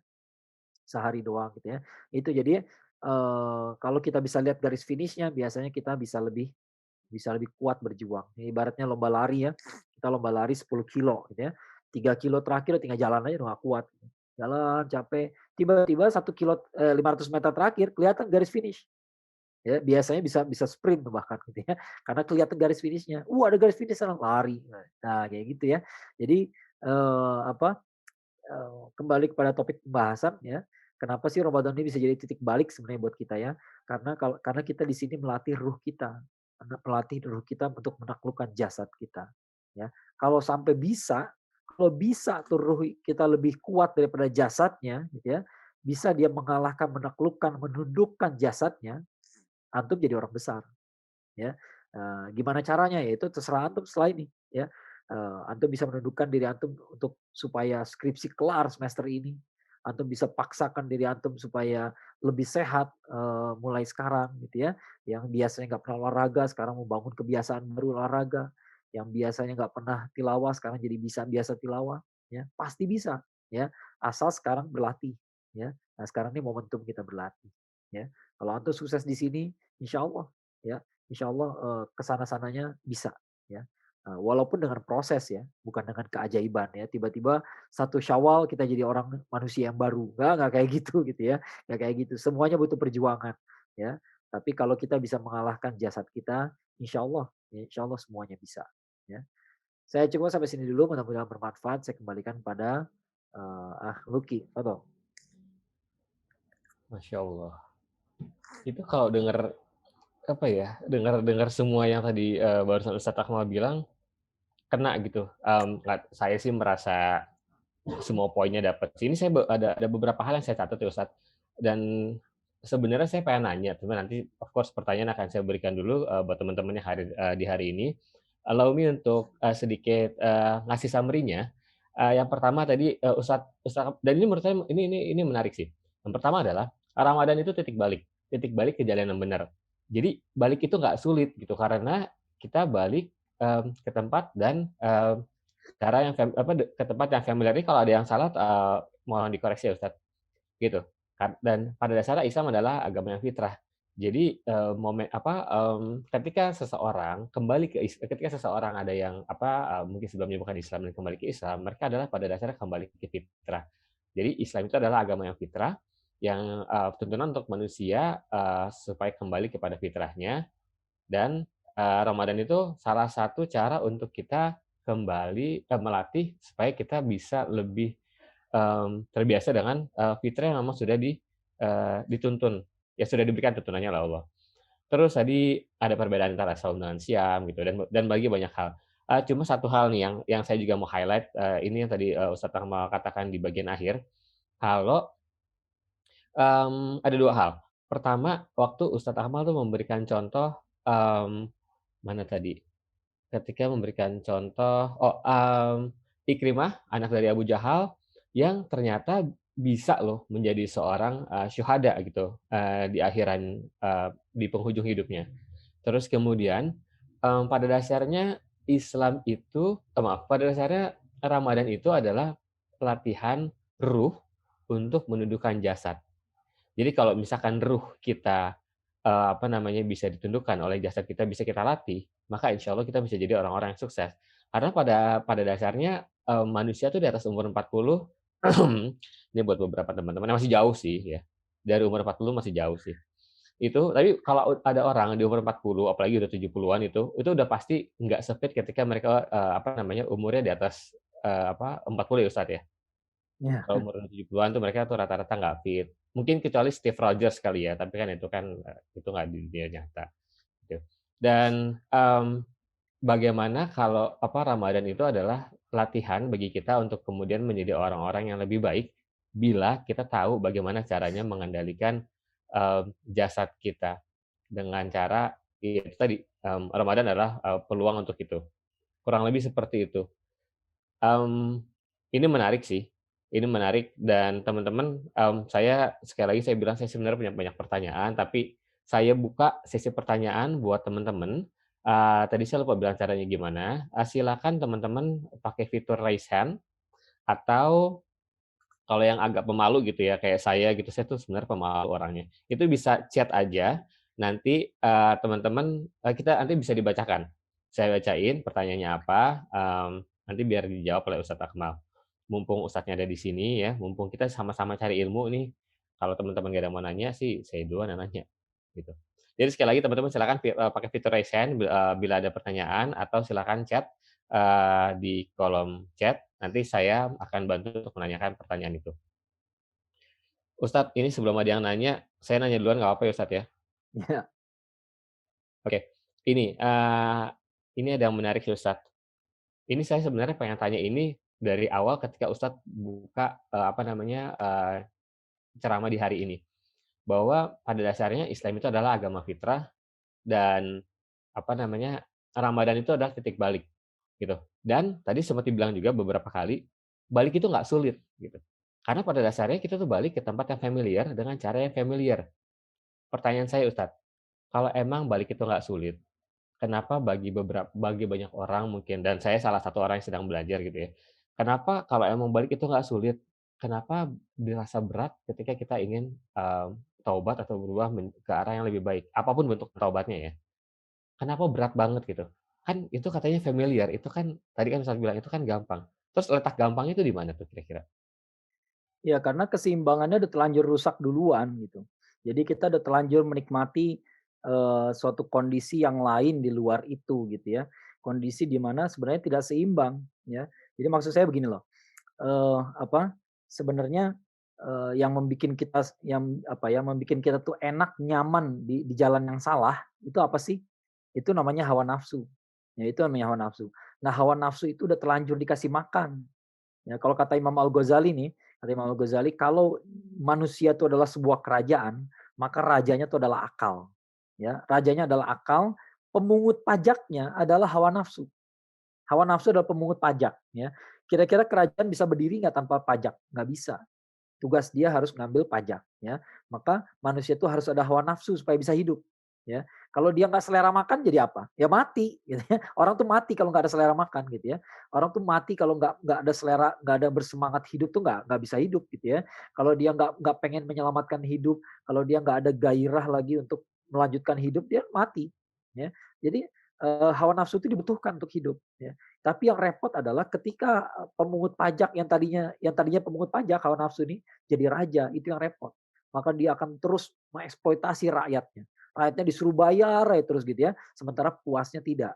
Nah, kita terlanjur terlanjur terjadi ketidakseimbangan itu, ya, terjadi ketidakseimbangan. Sehingga apa? Sehingga begitu kita mau kembali ke jalan yang benar, ya, ada hawa nafsu yang harus ditundukkan, harus kita kalahkan dulu gitu. Ya, yang kemarin udah terlanjur keenakan dia, ya, yang kemarin udah terlanjur keenakan nih, sekarang harus ditundukkan. Nah, itu nggak mudah, itu nggak mudah. Itu aja gitu ya. Tapi kalau sudah tercapai keseimbangan, pasti nikmat rasanya. Enaknya hidup jadi orang normal gitu ya. Enaknya hidup jadi orang yang seperti yang saya bilang tadi gitu ya, yang mengerti rasa kasih sayang gitu ya. Itu kan suatu hal yang simpel gitu ya. Kalau dia sehari-hari kerjanya malakin orang gitu kan. Kan ada hawa nafsu di situ, ada nikmatnya juga sebenarnya. Ada nikmatnya juga jadi orang yang bisa malak gitu ya. Orang takut sama gua gitu ya. Gua minta apa aja dikasih gitu ya. Tapi di sisi lain gue juga takut mikirin orang lain dendam sama gua gitu ya. Nah, jadi hidup ketidakseimbangan itu. Nah, begitu dia kembali ke jalan yang benar, nggak jadi preman lagi, ya, maka ada hawa nafsu yang harus ditahan. Dulu gue minta makan tinggal keluarin golok aja, dapat tuh makan. Sekarang nggak bisa. Nah, gitu ya. Ada hawa nafsu yang harus dilawan, ya, sehingga tercapai keseimbangan yang benar. Tapi begitu tercapai keseimbangan yang sesungguhnya, ya, ketika dia kembali ke jalan yang benar, nggak jadi preman lagi, nggak jadi tukang palak lagi, tiba-tiba dia merasakan nikmatnya punya teman. Kalau tadinya jadi kepala preman punya apa? Punya pengikut. Nah, itu beda ya. Punya pengikut sama teman itu beda, ya. Sekarang punya teman, ya. Nah, baru dia merasakan. Itu masalahnya gitu ya. Jadi sudah ada hawa nafsu yang dijadikan raja sebelumnya gitu ya. Dan itu yang harus kita kita ubah lagi settingannya gitu. Nah, mengubah settingan itu nggak mudah, ya. Tapi sekali lagi ketika sama kayak gitu ya, kita kita kita punya maksiat yang susah ditinggalin. Ketika kita lagi ninggalin, ketika lagi kembali ke jalan benar, pasti rasanya enak, ya. Tapi bisa ketarik lagi, ya. Nah, begitu balik lagi, rasanya enak lagi. Nah, gitu ya. Nah, jadi itu yang harus kita ingat bahwa ternyata ketika kita lagi kembali, sebenarnya selalu enak kan, ya, selalu enak karena Islam ini fitrah gitu. Ya, dia nggak ngajarin yang aneh-aneh, dia ngajarin hal-hal yang sesuai dengan settingan kita. Dengan konfigurasi kita, cocok sebenarnya gitu ya. Gini loh cara yang bener nih, gitu ya. Nah, kalau kalau ente ubah, setting-annya gimana? Bisa, bisa-bisa aja tapi nggak seimbang ya. Ada nikmatnya, tapi ada nggak enaknya. Ya kayak tadi jadi preman, apa nikmatnya? Nikmatnya kalau mau jajan bakso tinggal keluarin golok. Nah gitu ya, itu nikmatnya ya. Tapi nggak nikmatnya apa? Nggak nikmatnya adalah yang dendam sama lu banyak. Ya, jadi lu nggak tahu kapan lu bisa hidup tenang. Tiba-tiba dibacok orang, ya terima aja nasib, namanya juga preman. Ya, preman kan ada perebutan juga, ya. Saling rebutan, saling berkelahi, saling bermusuhan sama preman, itu nasib lu aja, ya gitu ya. Nah, itu makanya ketidakseimbangan itu yang harus kita kembalikan. Nah, itu nggak mudah, ya. Yang mudah-mudahan bisa dimengerti ya, Fadol. Ya. Ustadz Afan, ini apa namanya, mau ngelanjutin. Ini ada pertanyaan tapi, nge-chat-nya ke private sih. Ya ini berkaitan dengan apa yang barusan aja saya tanyain. Itu gimana caranya, biar biar kita nggak lagi semudah itu, jadi ketika kita sudah mencoba untuk putar balik nih, Ustadz, ke arah jalan apa, ke arah yang benar, mmm, kan yang namanya konsistensi, yang namanya istiqomah kan itu pasti nggak segampang itu ya, Ustadz. Ya. Itu gimana caranya? Dan saya boleh nambahin sedikit, Ustadz, bagi ada beberapa orang-orang yang mungkin ketika mereka pengen, "Oke nih gue pengen bener," gitu, apapun bentuk kesalahan mereka gitu, "Gue pengen bener," tapi ada rasa sungkan, rasa enggan gitu, rasa enggan sama rasa malu gitu. Bahkan ketika, "Aduh gue mau salat tapi gue malu." Bahkan bukan nggak sama orang-orang ya, tapi kayak sama Allah sendiri, "Aduh gue dosa ini," gitu. Nah, untuk mengatasi hal-hal perasaan-perasaan kayak gitu, apalagi ini Ramadan, apa namanya, kan momen banget gitu ya, orang lagi relatif, meningkatkan ibadah mereka. So, how to apa ya, mengesampingkan perasaan seperti tadi, rasa enggan tadi, dan pada akhirnya ketika dia, apa namanya, bismillah bisa putar balik tadi, itu gimana caranya supaya bisa tetap istiqomah? Monggo, Ustaz. Ya, banyak ya, yang pasti itu semua diatasi dengan pengetahuan sebenarnya, ya. Mhm, Kita ngerti nggak konsep yang benar, ya. Kadang-kadang kita misalnya begini, kadang-kadang kita kecewa karena kita kembali ke jalan yang salah, ya. Padahal kita lupa manusia itu memang tempatnya lupa. Manusia itu tempatnya lupa, hatinya terbolak-balik, imannya naik turun, kan itu konsep yang diajarkan dalam Islam, ya. Iman tuh naik turun, hati itu terbolak-balik gitu ya. Jadi kalau Anda sekali waktu terjerumus, jangan bikin drama. Jangan bikin drama gitu ya. Ya Allah, bisakah saya kembali ke jalan benar? Ini jangan bikin drama deh gitu ya. Udah tobat aja, segera tobat ya. Bahkan kasih jalan sama Rasulullah SAW. Kata Rasulullah SAW apa? Kalau terlanjur bikin salah, bikin maksiat, segera ikuti dengan perbuatan baik. Ya gitu ya. Terlanjur bikin maksiat, begitu tobat langsung bayar sedekah misalnya. Ya, langsung dibayar dengan tambah sholat sunnah ya sholat duha atau pagi ini misalnya gitu ya. Tambah dengan apa gitu ya. Selalu harus ditambah gitu ya. Gitu. Mudah-mudahan kebaikan yang belakangan itu bisa menghapus maksiatan yang tadi. Ya gitu ya. Kemudian kita minta tolong sama Allah juga. Jangan jangan jangan minta jangan pingin istiqomah tapi nggak minta pertolongan dari Allah, itu nggak bisa. Ya, minta dari Allah. Karena Ummu Salamah radhiyallahu anha, salah seorang istri Rasulullah SAW, pernah mengatakan bahwa salah satu doa yang paling sering Rasulullah SAW baca adalah ya muqallibal qulub, tsabbit qalbi ala dinik. Ya, dari situ kita tahu bahwa manusia itu susah sekali istiqomah. Kenapa? Nabinya aja doa paling banyaknya itu. Doa yang paling banyak dibaca tuh ya muqallibal qulub, wahai yang membolak-balikan hati, tsabbit qalbi ala dinik, tetapkanlah hatiku pada agamamu. Ya, karena nggak gampang, ya. Nabi aja doanya itu, ya. Nah, jadi barangkali kegagalan-kegagalan kita, termasuk kegagalan dalam istiqomah, ya, adalah pelajaran buat kita supaya kita ini minta sama Allah. Itu satu pelajaran penting yang saya dapat dalam hidup ya. Kadang-kadang kita ini terlalu terlalu mengandalkan akal kita, otak kita gitu ya, kemampuan kita sendiri gitu ya. Saya pernah mengalami suatu masalah di mana rasanya saya udah kerjain semuanya deh. Udah kerjain semua yang saya bisa lakukan, semua hal yang harus dikerjakan, ternyata gagal juga. Tetap aja ada masalah gitu. Ya ini kok dari jalan yang tidak dikira-kira ada aja masalah gitu ya. Kok nggak beres-beres gitu. Ya, ternyata pengalaman itu kalau saya ambil pelajarannya gitu ya, barangkali Allah cuma emang lagi ngajarin kepada saya bahwa sebenarnya nggak ada masalah yang bisa lu selesaikan sendiri. Sebenarnya nggak ada gitu. Sebenarnya selama ini kita ditolong sama Allah, tapi kita nggak sadar. Ya. Nah, sekarang saatnya kita sadar. Maka saat itu saya minta tolong sama Allah, saya pasrahkan kepada Allah, ya Allah, saya nggak bisa apa-apain lagi. Semua jalan yang saya tahu udah tertutup semua. Semua jalan yang saya tahu udah tertutup. Saya nggak tahu jalan yang lain gitu. Tiba-tiba Allah bukain pintunya besok begitu saja. Begitu saja, ya selesai masalah gitu ya. Jadi saya pikir barangkali pelajarannya cuma gitu doang. Allah cuma pingin saya pasrah gitu. Ya. Nah sekarang pun demikian, kita berusaha supaya istiqomah harus dikerjain ya. Tapi jangan lupa istiqomah itu dari Allah juga ya. Kalau Allah nggak ridho kita kembali, kita kita kita jadi hambanya gitu ya. Kalau Allah nggak sudi lagi sama kita ya nggak bisa. Ya, maka mintalah sama Allah. Ya Allah, saya ingin jadi hambamu yang baik, tapi sejauh ini belum berhasil. Ya, tolong kasih tahu jalannya. Ya, itu kan kalimat yang kita baca setiap hari. Ihdinas siratal mustaqim. Kita udah baca, lidah kita udah baca itu setiap hari, tapi hati kita yang belum nyampe ke situ. Ya, coba hati kita sampaikan ke kata-kata itu gitu ya. Kalimatnya sederhana, ihdinas siratal mustaqim. Anak TK dikasih suruh dengar 2 kali hafal dah, ya. Tapi maknanya luar biasa, ya. Maknanya luar biasa. Ya Allah, saya nggak bisa, nggak tahu jalan yang lurus itu nggak tahu. Kalau Engkau nggak kasih tahu, ya. Saya nggak mampu meniti jalan ini kalau nggak Engkau mampukan. Nah, gitu ya. Saya nggak bisa istiqomah kalau Engkau nggak bantu. Ya, nggak bisa, ya. Nah, kalau kita udah ngomong kayak gitu sambil kita berusaha tentunya, ya. Nah, baru kita bisa berharap istiqomah, ya. Kemudian, jadi pertama kita jangan perfeksionis, kita sendiri manusia kok. Ya kalau gagal, terjerumus, balik lagi, balik lagi. Ya, jangan berpikir nanti Allah akan nerima tobat kita apa enggak ya. Tobat itu sekali lagi konsepnya sederhana. Lu balik, itu tobat. Ya, tobat itu adalah lu kembali. Ya, lu kembali. Pernah nggak Allah halang-halangi orang untuk kembali? Tidak. Allah nggak akan halangi orang kembali. Pokoknya lu balik-balik aja. Ya. Jadi penghambat kita taubat adalah kita sendiri. Nggak pernah Allah.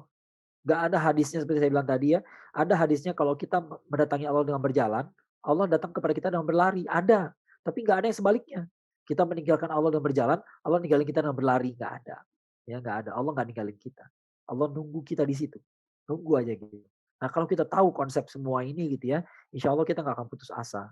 Ya. Dan saya rasa kita bisa berkaca pada Ikrimah bin Abu Jahal. Ya, antum semua nggak sejahat Ikrimah bin Abu Jahal, saya yakin. Saya yakin banget masa lalu Ikrimah bin Abu Jahal itu jauh lebih jahat daripada kita semua. Jadi antum semua nggak punya hak buat merasa putus asa. Duh saya nggak bisa jadi orang baik deh, ingat aja Ikrimah bin Abu Jahal gitu ya. Itu orang jahat banget. Ya sampai-sampai ketika Fatu Mekah, nggak dimaafin sama Rasulullah SAW. Ini orang kalau ketemu eksekusi. Nah, saking jahatnya dia juga sama kayak Abu Jahal, udah ngebunuh banyak orang, jahat sekali itu, ya. Tapi ternyata dia minta ampun, diampuni sama Rasulullah SAW. Jadi muslim yang baik, mati syahid. Mati syahid bos gitu ya. Yang dulunya kayak begitu, nanti di akhirat boleh berharap dia tanpa hisab. Karena mati syahid gitu ya. Bayangin gitu. Dan kisahnya kita ulang-ulang dalam walaupun kita nggak tahu orang kedua dalam kisah itu adalah Ikrimah bin Abu Jahal. Ya, banyak orang nggak tahu gitu ya dalam dalam kisah 3 syuhada Yarmuk itu yang kedua itu Ikrimah bin Abu Jahal. Tapi kita mau mengulang-ulang cerita dia ya. Ingat-ingat aja itu. Ingat-ingat aja dia gitu ya. Kita nggak sejahat dia kan. Udah berapa korban yang antum bunuh? Ya, belum ada kan gitu ya. Ya belum ada, maksiat kita bukan bunuh orang, belum, jauh jauh. Nggak kita nggak minum minuman keras, kita nggak bunuh orang, kita nggak berzina, masih jauh. Insya Allah kita masih bisa, sangat bisa banget gitu ya. Selalu terbuka pintu untuk kembali itu selalu bisa, ya. Nah itu, yang pertama tadi soal istiqomah tadi, yang kedua tadi apa ya? Lupa lagi. Pesan ada 2 tadi. Mmm, iya, kalau sebenarnya tadi udah terjawab sih, apa Oh namanya, kalau tadi yang rasa keraguan, kalau oh di iya iya iya, udah ya, heeh, sip. iya, Ustaz, merinding sih. Nggak tahu ya, buat saya sih kena banget gitu, mungkin, semoga, apa namanya, buat teman-teman yang lain juga, pesannya ini sampai gitu ya. Bahwa soalnya kan kadang-kadang kita suka terlalu keras sama diri sendiri ya, Ustaz, ya. Udahlah gue udah segini, tadi kayak Ustaz bilang gitu, kita udah segini, apa namanya, udah segini salahnya gitu, kayaknya udah nggak mungkin diterima lagi. Satu hal yang saya pengen garis bawahi teman-teman, informasi, bener deh, kayaknya emang kita harus bener-bener banyak-banyak banget informasi, cari tahu, cari ilmu gitu ya, dengerin kajian kayak gini adalah salah satu bentukannya, sehingga kita tahu gitu, ya emang kita belum, sejahat, Abu Jahal dan, apa namanya, sehingga ngapain juga kita, sampai pesimis untuk, kemudian kembali kepada Allah gitu. Oke, saya mau lanjutin bacain pertanyaan lain Ustaz ya sebelum terlalu private gitu ya. Mmm banyak sekali sekarang Ustaz, assalamualaikum. Ini dari Mbak Fadilah Noviantika. Assalamualaikum Ustaz, ini sekarang banyak sekali orang-orang yang menggunakan kata-kata futur. Soalnya dirinya itu ibadahnya mulai kendor. Saya cuma, agak skeptis nih Ustaz dengan kata-kata itu. Karena dia pakai bahasa yang istilahnya Islami, sebenarnya emang dia malas aja. Menurut Ustaz gimana? Ya, ini sama aja kayak ini ya, sama aja kayak istilah riya. Riya ya, yang salah itu adalah penggunaannya. Ya, ada orang bertanya, "Ustaz, itu, orang, malah, cerita-cerita ke semua orang kalau dia dapat beasiswa, itu riya atau bukan?" Ya. Pertama definisinya salah, ya. Mmm, Definisinya salah. Mungkin yang dimaksud takabur bukan riya. Riya itu hubungannya dengan ibadah, ya. Riya itu dengan ibadah. Kedua, ibadah itu disebut riya kalau nggak ada yang lihat. Artinya apa? Artinya antum nggak bakal bisa nuduh orang lain riya, itu salah gitu ya. Itu oke. salah secara konseptual salah gitu ya. Antum bisa bilang orang riya kalau dia di depan orang banyak sholatnya pelan, Allahu Akbar, begitu nggak ada orang, cut. Nah gitu ya. Oke. Tapi pertanyaannya itu terjadi kan pas kalian lihat. Ya, emang lu pasang CCTV, emang lu pasang hidden cam ya untuk ngintip dia sholatnya dia gitu ya. Kalau itu nggak terjadi berarti ente nggak bisa nuduh dia riya. Ya. Nah, sama dengan kondisi kayak begini gitu ya, futur ya. Sekarang penggunaan kata futur itu gimana sih? Apakah untuk pembenaran? Kenapa lu nggak datang pengajian? Gua lagi futur. Futur tuh bukan untuk pembenaran. Futur itu untuk mengetahui ini apa yang sedang terjadi pada saya itu futur, ya. Jadi penggunaan yang tepat adalah harusnya Anda cerita ke orang cerita minta solusi ke orang lain. Gua lagi futur nih, minta solusi dong. Nah, itu kalimatnya benar tuh. Kenapa? Berarti dia tahu dia futur, dia minta solusi. Ini futur malah jadi pembenaran, salah, penggunaannya salah gitu. Ya, mungkin benar dia lagi futur, ya, tapi dengan dia mengatakan itu akhirnya jadi pembenaran, ya. Benar dia futur, ya, tapi futur tuh bukan konsep yang digunakan sebagai pembenaran, ya. Futur itu supaya kita ngerti gitu ya, apa sih yang terjadi pada kita, oh kita lagi melemah nih semangatnya, lagi jatuh, lagi jenuh, lagi jenuh. Jenuh itu suatu hal yang manusiawi loh, ya. Makanya kita butuh istirahat, ya, jangan terus-terusan gitu ya. Makanya ada orang nanya, "Ustaz gimana caranya supaya ibadah kita sepanjang tahun kayak Ramadan?" Gak bakal bisa, dan emang Nabi pun gak begitu, ya. Memang Ramadan itulah puncaknya, nanti begitu Syawal, anti klimaks turun. Tapi anti klimaksnya jangan jangan jatuh seperti sebelum Rajab, ya. Ada peningkatan dong sedikit gitu ya. Sama kayak grafik harga harga emas gitu ya, naik turun, tapi padahal padahal secara secara umum naik terus, ya. Tapi kalau harian sih ada turunnya, ya, ada turunnya tapi naik terus gitu ya. Ya kayak gitu, ya. Jadi nggak mungkin kita terus-terusan selama, Ramadan, capek kita. Emang nggak bakal kuat dengan cara seperti itu. Futur tuh suatu fenomena yang nyata, manusiawi, tapi bukan untuk jadi pembenaran. Ya, bukan jadi pembenaran, tapi itu dicarikan solusinya, ya. Jadi harusnya kita nggak menjawab ke orang lain, "Saya lagi futur nih, lu gantiin gua ya." Salah gitu ya, bukan kayak begitu ya. Ya harusnya bilang, "Aduh, saya lagi futur nih, ente punya solusi nggak gimana caranya ya? Jenuh banget gua gini, lagi ngerjain kayak begini gini gini," gitu ya. "Oh iya, lu lagi jenuh berarti," gitu ya.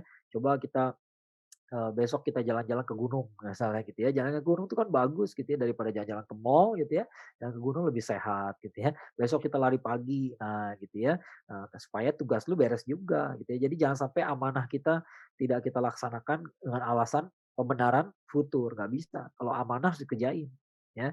Nah, cuman futur terus diatasi gitu ya. Nah, jadi penggunaannya sekali lagi itu ya, itu yang bikin kita yang bikin, siapa yang nanya nih, Fadilah ini, skeptis itu adalah karena penggunaannya. Karena dia malah ngejawab seenaknya aja, "Gue lagi futur." Nah, barangkali begitu, ya. Harusnya kalau dia tahu itu futur, dia cari solusi, ya, dia nyari solusi ya, tanpa dia menjadikan futur itu pembenaran terhadap apalagi kalau ada amanah, amanah organisasi gitu ya, dikasih amanah jadi ketua panitia atau jadi moderator gitu, tiba-tiba nggak datang. Kenapa? Lagi futur, enak aja gitu ya. Nggak bisa begitu, ya, kerjaan harus selesai juga, ya. Harus selesai, futurnya juga harus diselesain, ya. Nah, itu konteksnya begitu ya. Jadi kita jangan jangan jadikan futur itu sebagai pembenaran, ya, tapi memang harus dicarikan solusinya, ya, harus diberesin, ya. Itu masalah yang nyata kok gitu ya. Nggak ada orang yang nggak kendur, ya, nggak ada orang yang terus yang bakal kuat. Itu makanya Rasulullah SAW melarang. Ada sahabat nih, anaknya Amr bin As kan, Abdullah Amr bin As ya, radhiyallahu anhu, yang pernah bertanya-tanya pada istri Rasulullah SAW, Rasulullah SAW sholatnya kayak apa sih? Oh sorry, saumnya ya, saumnya kayak apa sih? Wah, sering saum sunnah, ya, bangun pagi nggak ada sarapan, saum, ya gitu ya. Nah, itulah nabi kita gitu ya. Lalu kemudian dia berkesimpulan, "Wah, kalau gitu saya tiap hari saum aja deh." Ya, nabi aja kayak begitu, saya juga harus begitu. Maka saya tiap hari saum. Ya, ditegur sama Rasulullah SAW, "Nggak boleh begitu." Ya, nggak boleh begitu. Ya, yang paling tinggi saum itu adalah saumnya Nabi Daud alaihissalam. Hari ini saum, besok enggak. Besoknya lagi saum, besoknya lagi enggak. Itu yang paling tinggi di luar Ramadan ya. Ya, tapi di luar Ramadan tiap hari nggak boleh. Kenapa? Berlebihan, nggak bakal kuat. Jiwa kita nggak akan kuat. Ya, jangan tiap semalaman sholat melulu kagak ada tidurnya. Ya, nggak sehat jiwa kita. Ya, harus ada istirahatnya. Ya, badan kita punya hak buat tidur gitu ya. Itu jadi futur tuh masalah nyata sekali lagi gitu ya. Oleh karena itu harus diatasi ya, tapi bukan jadi pembenaran ya. Fadol. Oke, syukron Ustaz. Ini kayaknya Mbak Fadila sebenarnya agak kesel kali ya. Sebenarnya cuma mau bilang kalau malas, malas aja gitu, jangan nggak usah banyak alasan gitu kali ya Ustaz ya. Iya, Karena sih sebenarnya seperti itu Mbak Fadila mau ngomong. Oke Mbak Fadila, semoga menjawab pertanyaannya. Kita langsung ke pertanyaan kedua nih dari Mbak Lisa Septianing Tias. Assalamualaikum warahmatullahi wabarakatuh Ustaz Akmal, izin bertanya. Jadi kita sudah berusaha mengejar target khatam Al-Quran, tapi tetap aja ada hari di mana cuma bisa baca beberapa atau nggak sesuai target. Tapi di samping itu, kita juga mempelajari tafsir Al-Quran atau kajian tafsir. Nah, apa boleh kita membersamai, ya, jadi belajar bareng-bareng tafsir Al-Quran dan juga ngajar target tilawah. Apakah kedua-duanya boleh dibarengin aja, Ustadz? Apa kita harus fokus ke tilawah aja? Mohon pencerahannya biar bulan Ramadannya nggak kayak tahun lalu, Masya Allah. Ini saya, kita ngejar tilawah aja agak ngos-ngosan, ini mbaknya bisa dua-duanya. Apa iya. dulu, Ustaz? Ya itu salahnya ya, tilawah dikejar-kejar. Tilawah tuh dikerjain, bukan Oh iya dikejar. betul, tilawah Oke. Justru saya agak kritisnya masalah masalah masalah, target tilawah ya. Saya agak kritis ya. Eee, Biasanya orang, kenapa sih punya target tilawah 1 juz sehari, itu karena ada sebuah hadis Rasulullah SAW. Ada seorang sahabat ya, yang bertanya, eee, "Bagusnya tilawah nih gimana?" Ya. "Coba kamu 1 juz, khatamkan dalam sebulan," gitu ya.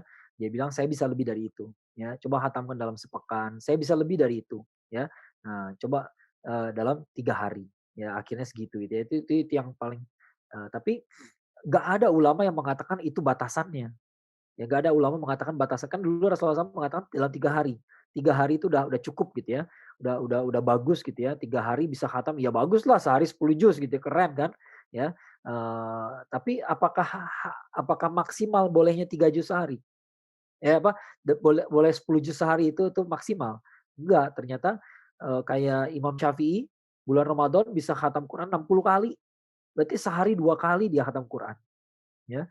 Imam Abu Hanifah, sholat malam 2 rakaat, khatam sekali, Al-Quran. Ya, jadi sekali berdiri satu rakaat gitu ya, 15 juz dibaca, ya. Dahsyat kan, ya. Nah, jadi artinya apa sih? Artinya itu semua sesuai ukuran sebenarnya, sesuai ukuran kita masing-masing gitu ya. Nah, seorang sahabat tadi, standar minimal yang Rasulullah SAW kasih adalah 1 juz sehari, artinya 1 bulan khatam Quran, ya. Tapi itu ukuran buat dia. Siapa sih yang nanya? Yang nanya ini sahabat, orang Arab. Ya, orang Arab, dia nggak ada kesulitan ketika membaca, ya. Nah, kalau kita mau copy paste dengan kita sekarang gitu ya, pertanyaannya antum bacanya benar apa enggak, ya.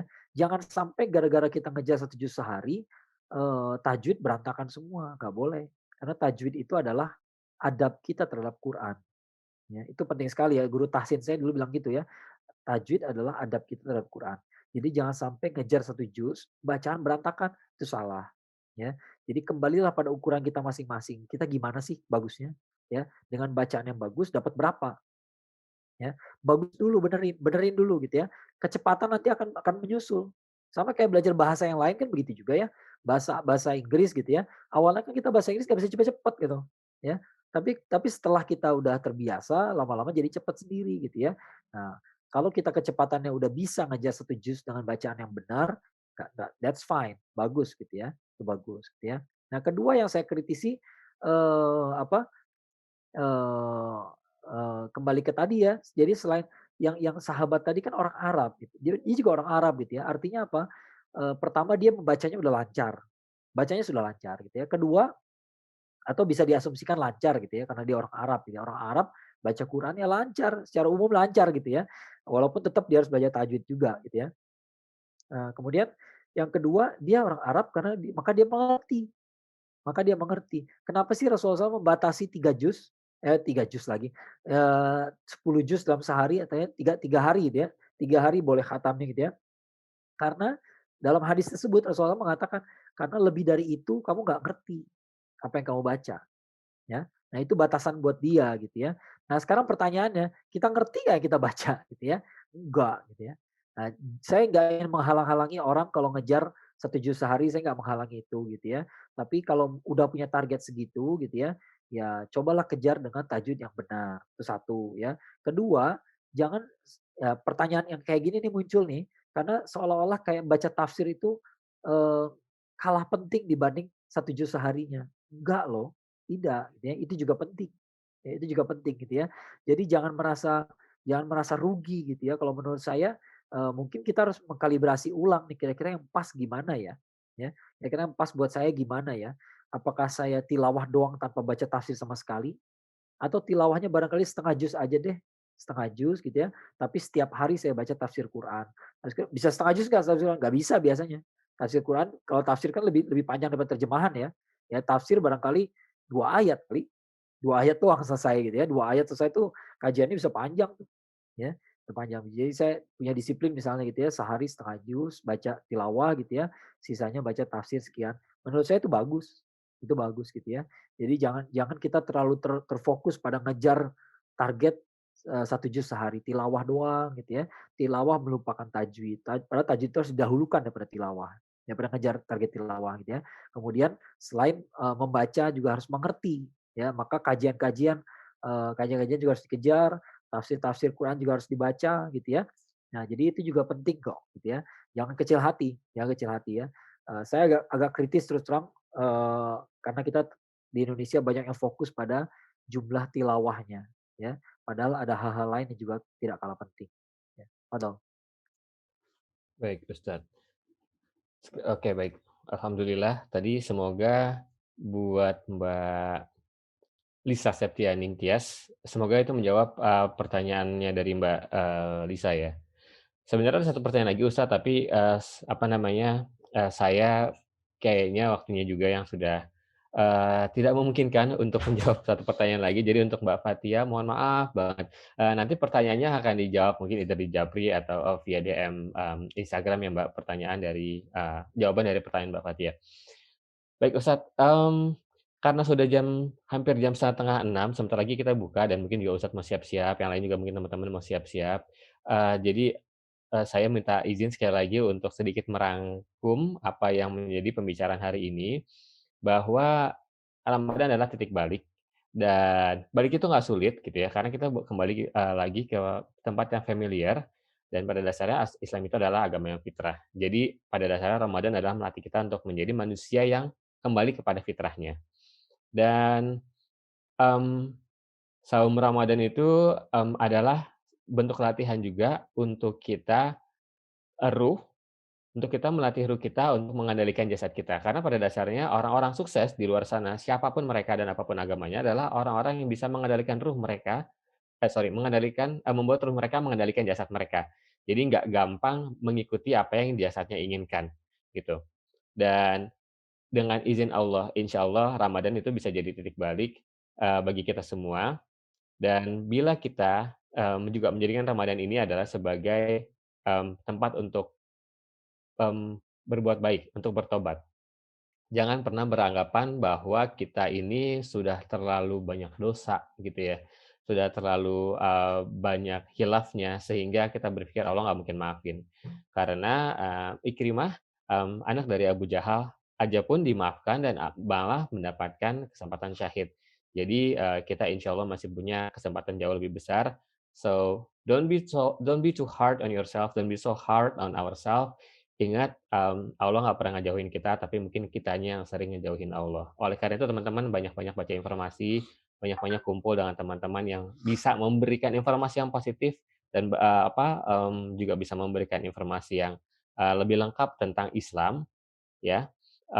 Jangan sampai ada beberapa ini maaf agak curcol sedikit ya Ustadz ya, karena ada beberapa fenomena, ini gara-gara mungkin saya punya TikTok saya lihat-lihat gitu ya, ada beberapa fenomena bahkan ini mereka, artis lah gitu yang kemudian mereka pindah, ya nauzubillah, mereka pindah agama gitu, mereka murtad, dan menurut saya mungkin mereka, lepas mereka bilang mereka menemukan ketenangan atau apapun, tapi mungkin mereka kayak tidak mencari lebih lanjut informasi tentang Islam itu apa, jadi, mungkin bentuk ekstrimnya adalah mereka murtad, tapi yang mungkin sering terjadi adalah ya eventually kita abai aja gitu.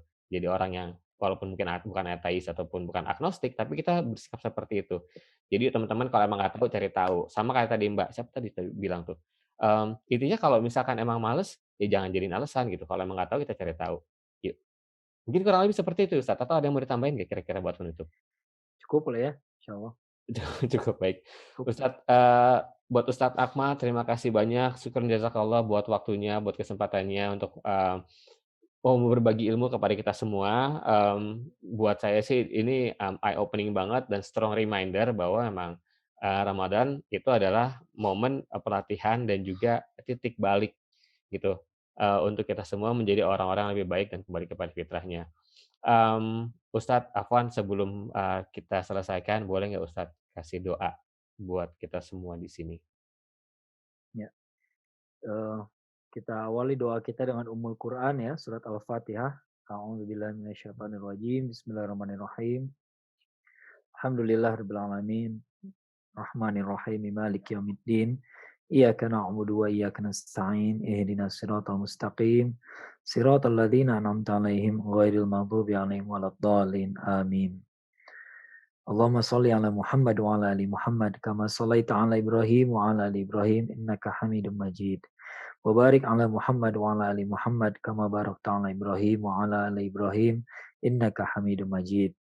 Allahumma ighfir lil mu'minina wal mu'minat wal muslimina wal muslimat al ahya'i minhum wal amwat innaka qaribum mujibud da'wat. Rabbana zalamna anfusana wa illam taghfir lana wa tarhamna lanakunanna minal khasirin. Rabbana la tuzigh qulubana ba'da idh hadaitana wa hab lana min ladunka rahmah innaka antal wahhab. Allahumma a'izzal Islam wal muslimin.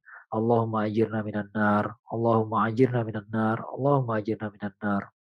Rabbi ighfir lana wa liwalidayna warhamhuma kama rabbayana shighara. Rabbana hab lana min azwajina wa dhurriyyatina qurrata a'yun waj'alna lil muttaqina imama.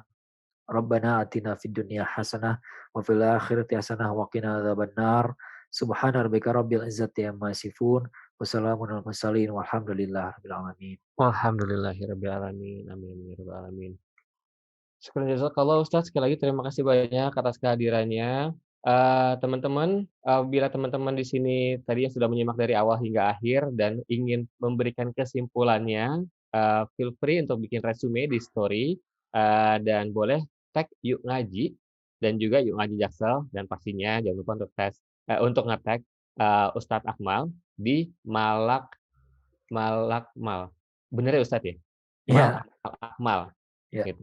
Gampang tuh, Akmal. Juga jadi di-tag juga Ustadznya supaya nanti kalau misalnya ternyata ada yang salah, Ustadznya bisa kasih koreksi gitu ya. Dan mumpung bulan Ramadan nih, teman-teman dan juga Ustadz, sekadar reminder bahwa kan kita baru aja menerima kabar yang kurang baik gitu ya. Bahwa KRI Nanggala 402 saat ini sudah dinyatakan tenggelam. Jangan lupa teman-teman, ini juga buat saya pribadi sih, kita selipkan doa, terutama lagi-lagi sedang Ramadan, insya Allah salah satu doa kita atau bahkan semua doa kita buat mereka itu didengar Allah, dan semoga mereka yang dinyatakan wafat diterima di sisi Allah Subhanahu Wa Taala. Insya Allah sahid. Amin amin ya rabbal alamin. Baik, Ustadz sekali lagi terima kasih banyak. Syukran jazakallah buat waktunya. Teman-teman juga terima kasih banyak. Terima kasih banyak buat waktunya. Ini adalah salah satu bentuk ngabuburit yang positif ya teman-teman ya. Jadi sekali lagi kalau misalkan habis ini teman-teman mau cari bukaan dan lain-lain masih bisa, masih sempat. Dan semoga ibadah puasa kita hari ini dan juga hari-hari selanjutnya diterima oleh Allah Subhanahu Wa Taala. Dan sebelum kita tutup, mari kita sama-sama baca istighfar. Astagfirullahaladzim. Astagfirullahaladzim. Dan juga doa penutup majelis. Subhanakallahumma wa bihamdika asyhadu alla ilaha illa anta astaghfiruka wa atubu ilaik. Syukur jazakallah, sehat-sehat terus. Teman-teman terima kasih banyak. Kita ketemu lagi di kesempatan selanjutnya di Ngaji Jaksel, weekendnya Jaksel yang lain. Assalamualaikum warahmatullahi wabarakatuh. Waalaikumsalam. Terus ya teman-teman, tetap jaga prosedur kesehatan. Assalamualaikum.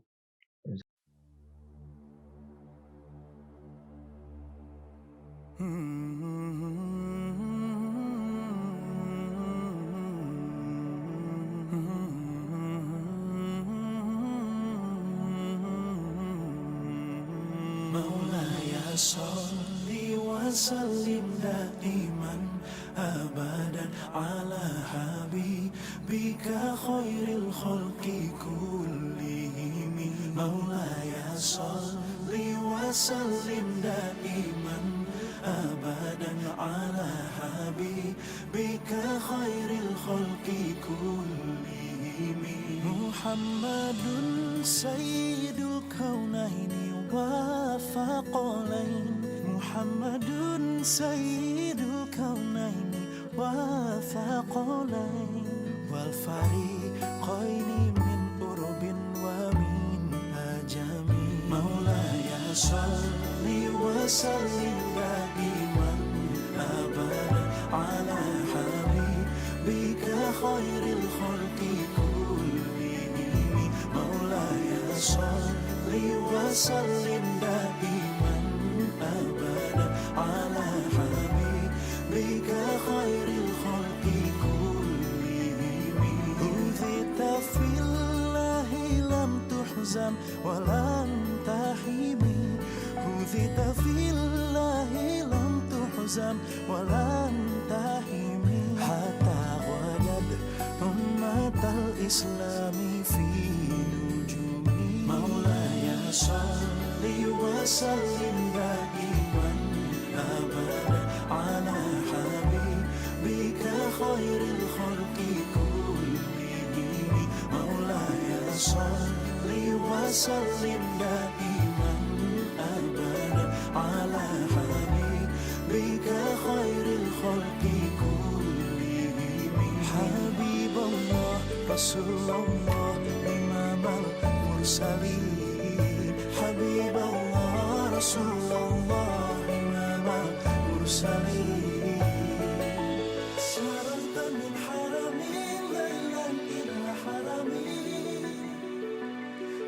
سار البدر في تاج من الظلم